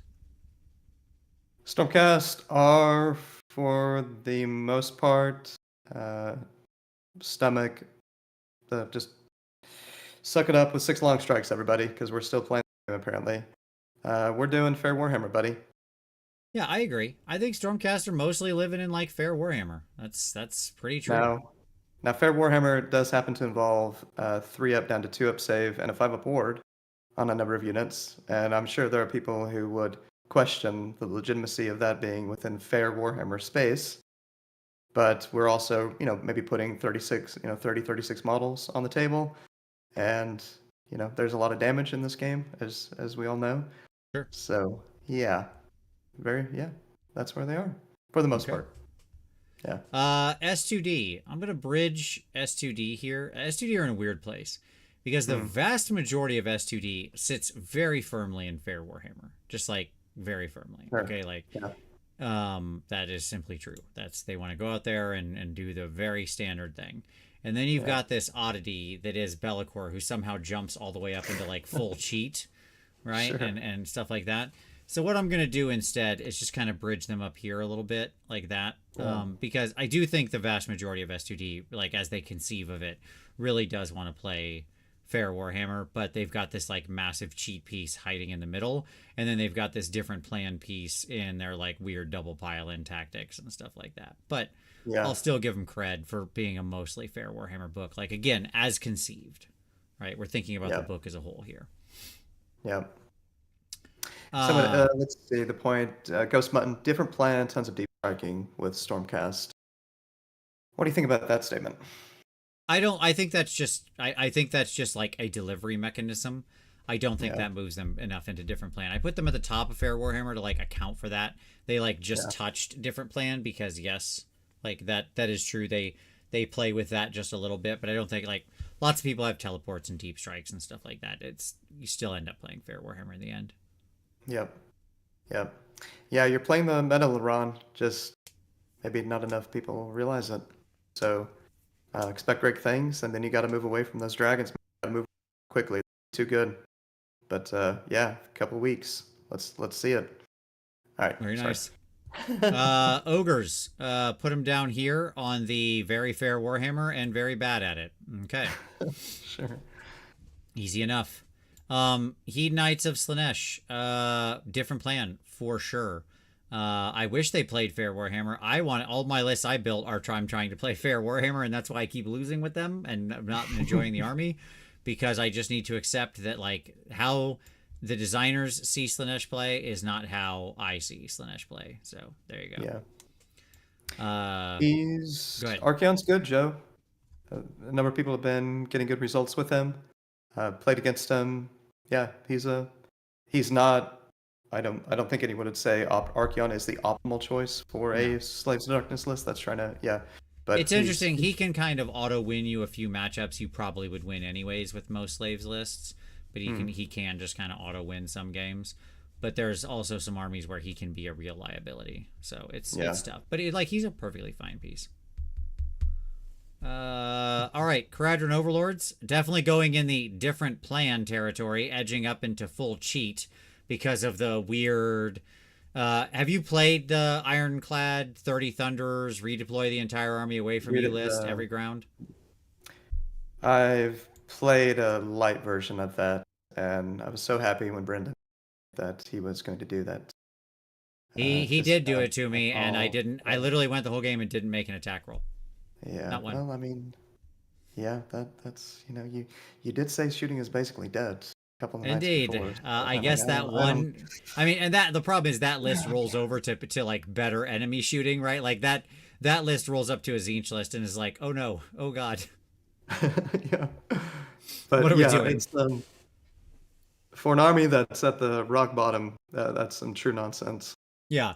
The problem is it's like this complete both ends of the spectrum. Like against I played it with like an all molder like foot list with like almost basically no very little shooting. And like I wasn't using it's whatever. I was trying a particular goofball list. And it just like it literally got just taken apart. Like it wasn't even playing the game, right? Yeah. But if I had been playing my like normal Skaven Warp Cog shooting list, I would have been like, yeah, okay, let's go. Like, yeah, fine. All your Thunderers are dead. Like, I am going to rip through them. Yeah. So there you go. Yeah. So apart from that one thing, they are finally in the different plan, but they're executing it poorly. Yeah. Oh yeah. They Definitely. used to be, I've got them right? like sort of up into full cheat as well because of the stupid Ironclad plan and like their general rules Yeah. of what's happening. But they're definitely more in a different plan, and they're doing it badly. Yes. Yeah. Yeah. Yeah. It's it's so fascinating, right? These Goldilocks armies. Yeah. Just how easily they can tip one way or another throughout the history of all this. Warpstone Enjoyer said fly high right to the top shelf. That's right. Soulblight Gravelords. Is this the most interesting? Is this the most different? I'm going to say it the wrong way. Is this the most different plan melee army?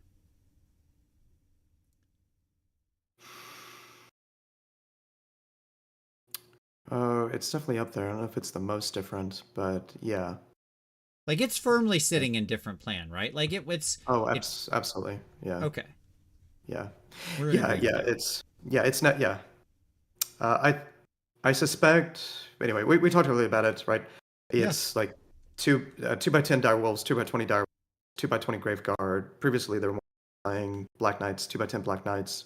They're still pretty good. But I think you probably start a lot of It's lists trying start to with run a stretch with recursion, heavy bodies, beta punch strat. Like it's beta standard, punch you strat, know. yeah. Yeah, yeah. Yep. Playing 5 rounds, yeah. Leaning into various tricks. Manfred's got redeploy tricks. Incredibly, Neferata's got her tricks, and you do have right the melee direction for drive 10 blood knights. I just don't think that's as strong as the Manfred direction, Nephi direction, and then the no Mortar direction that just leans bodies more. Graveguard, dogs, etc., etc. Yep. So, yeah. Ethereum, we have covered them twice, but as we did Ossiarchs and Sylvaneth this time. Yes, already they're here and here. This is our third tier list, my man. 3. Okay, cool. Blades of Corn. What, like Fair Warhammer with a little bit up into different plan, right? That's Yeah. where they are, right? Like they're Sounds right. that's Yeah. that's the Johnny Nature Mighty Destroyersing things and stuff like that, and doing funny Murder ballet Lust. moves. Murder lusting, but that's okay. Yes. Yes. What did I say? Mighty destroying. That's fine. Oh, sorry. It's the same thing. Same It's the thing. same rule. Same stupid Yeah. rule. Okay, cool. Sorry, everybody. That like scooted on me. I don't know why. There we go. Okay. FEC.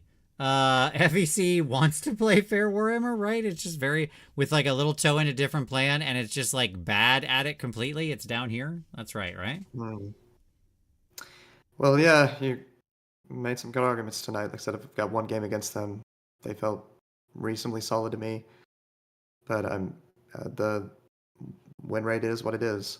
So yeah, that sounds about right.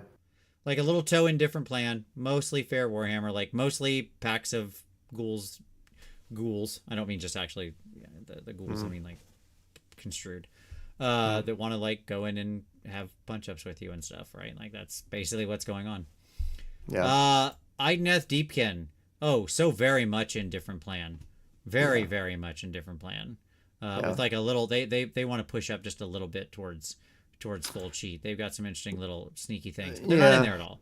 They're just they can look over, they can see it from their backyard, right? But they're not there. When they get to round 3, yeah, they take a dip in that pool with their 5 first across the entire army.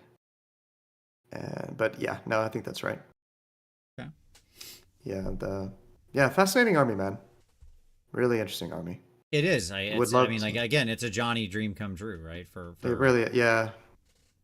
If I liked those models more, I would have played that army because it is such a Johnny intense army. Yep. Cities, pretty firmly sitting in different plan, right? That's I don't know. a little bit down towards Fair Warhammer for especially like the elf and dwarf sides are a lot more like traditional power pair Fair Warhammer. Yeah, so I don't know a whole lot about this one. Like, I was talking a little bit with Joe Vucic, great player in Missouri. Joe's been running some variation on the theme of Jake at Season of War, taking, you've got here's my Brick of Hammerers. Joe's added Ironbreakers. I hadn't been seeing a lot of Ironbreakers. He was talking. Interesting. I really didn't like Ironbreakers on Reed, but okay. I can't remember what the heck it was, but it was awesome. It was really strong. And then he had Drakespawn Knights, and he had a number of the things that people have been talking about. But he was telling me about all these different ways of doing and actually doing buffs in terms of a number of attacks that he'd get to, and it sounded quite scary. And if Joe is very Johnny, amazing list builder. If you think there's something there, it's there. So what does that mean? Is that like tiptoeing? Like a lot of it still sounds like Fair Warhammer, but with like stacking buffs and debuffs, basically. Yeah, I'm with that. And then, let's bring them down here more into Fair Warhammer. I'm with that. You sold me, chat. You sold me. I'm thinking like orders and stuff like that, but you're right. Overall, they're mostly Fair Warhammer. You're right. Yeah. You're right. Absolutely. I'm being unfair to cities. Fusiliers alone does not make you a different plan army. That's absolutely correct. Yeah. Okay. Gits. I don't even know. This army is so many things. I mean, what I'll say about trolls is trolls just want to play Fair Warhammer, like in a pretty classic sense.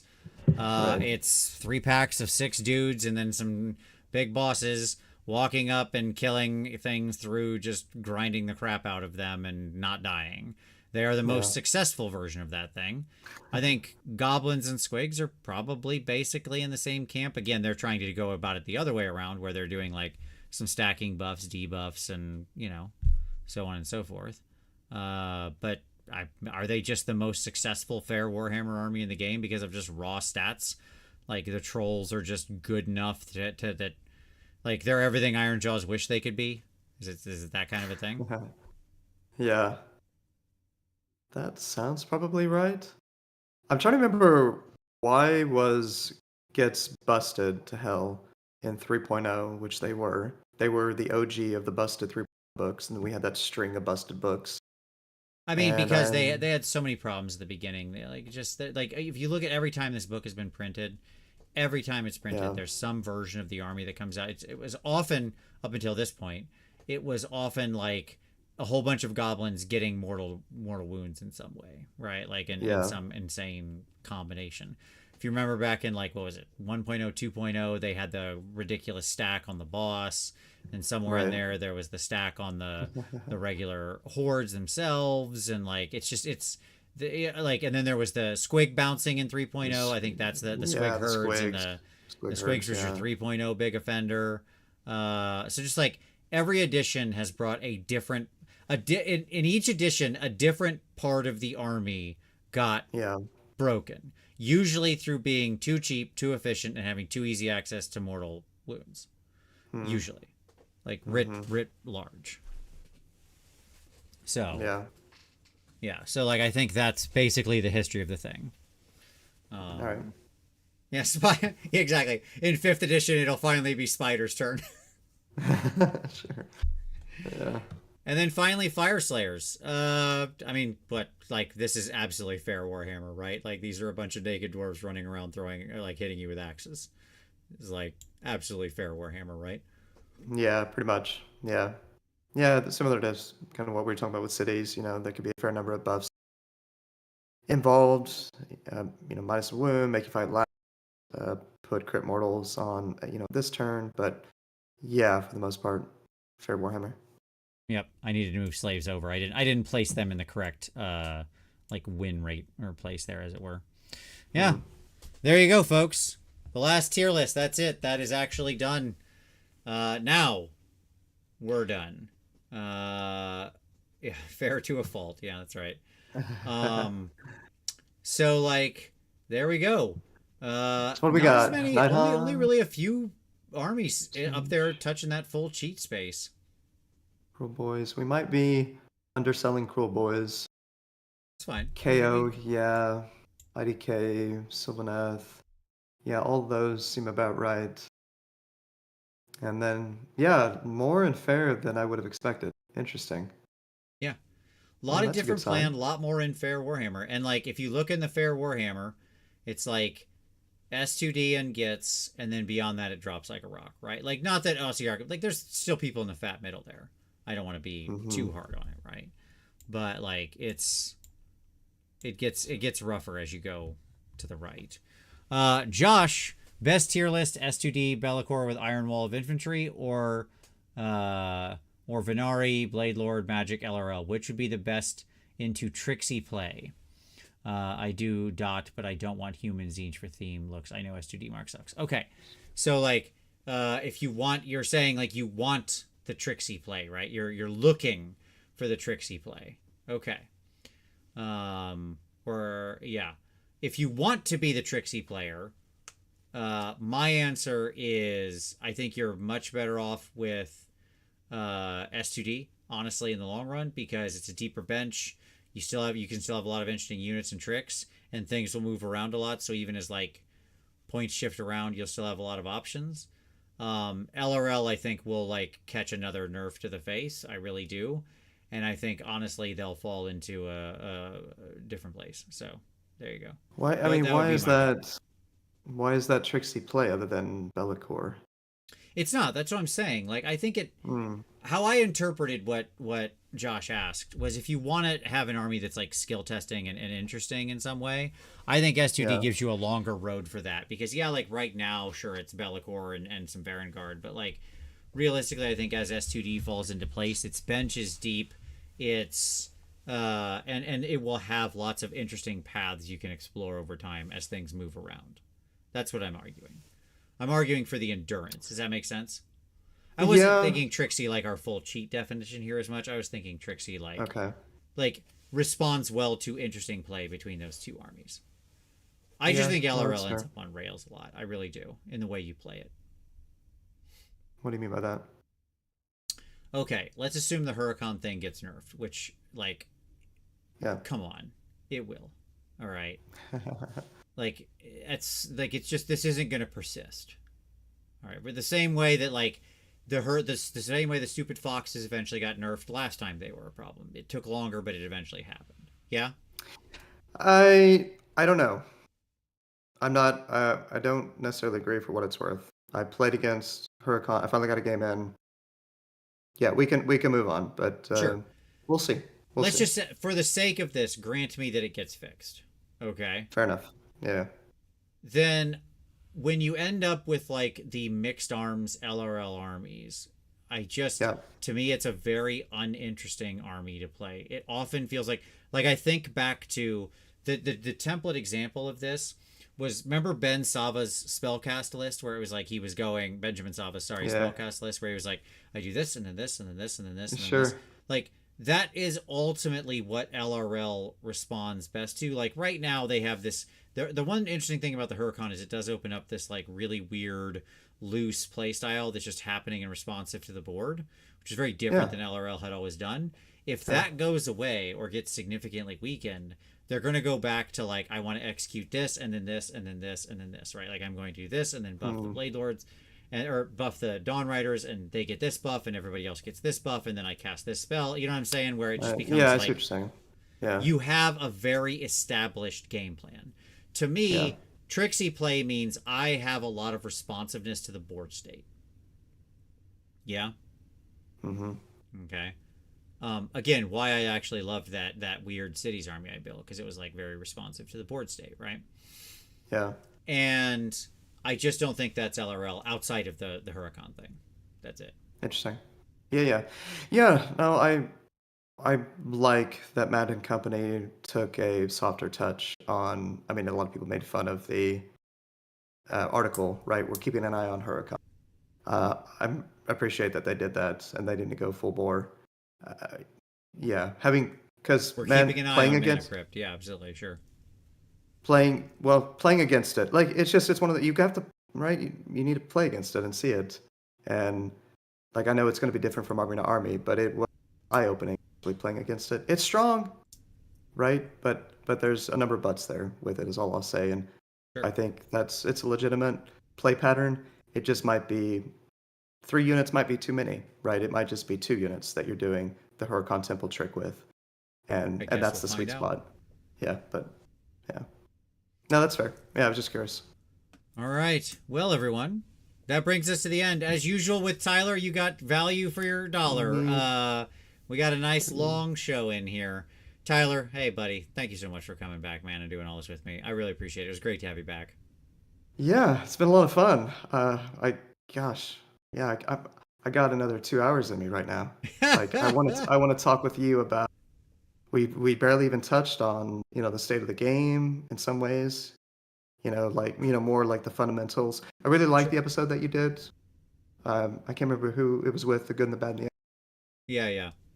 That was a great show. A lot of overlap. Yeah, man, there's a lot to love about this edition.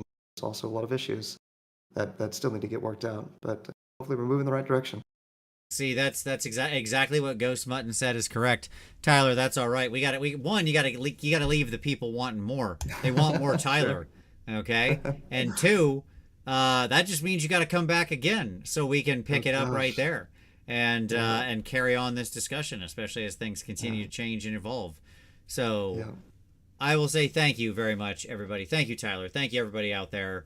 For watching. As always, it's deeply appreciated, especially if you stuck with us this whole time. 250 plus people watching. You all are heroes here at the end of the show. If you haven't hit like yet, do that stuff. It's awesome. Much appreciated. Subscribe, click things, make dings, be cooler, share the video, tell your friends, all that kind of stuff. Don't forget, if you want to support the channel, lots of ways you can do so. Down there in the description is the things we talked about earlier. There's also so check out those other channels. There's also their affiliate links if you need to pick up some new hobby supplies and you want to not be like Tyler and actually get some hobbying done. You can save yourself some money, and it really does help out the channel. Amazon links, everything you might want down there, as well as picking up your sweet new light or wet palettes or anything like that. And of course, there's Uncle Adam and I's games down there. Go check those out if you're looking for your new favorite skirmish obsession. Maybe you need a break. Maybe you want to use your Soul Blight armies for another game. Hey, check out Death Wizards, our newest game. And stay tuned, because Snarl comes out next month, our yearly zine full of new game and supplements for our existing games. And then, of course, there's also our Patreon. So thank you, everyone. Really appreciate it. Appreciate all the awesome discussion tonight. So much good chat, so much good feedback. Thank you all for all the awesome comments.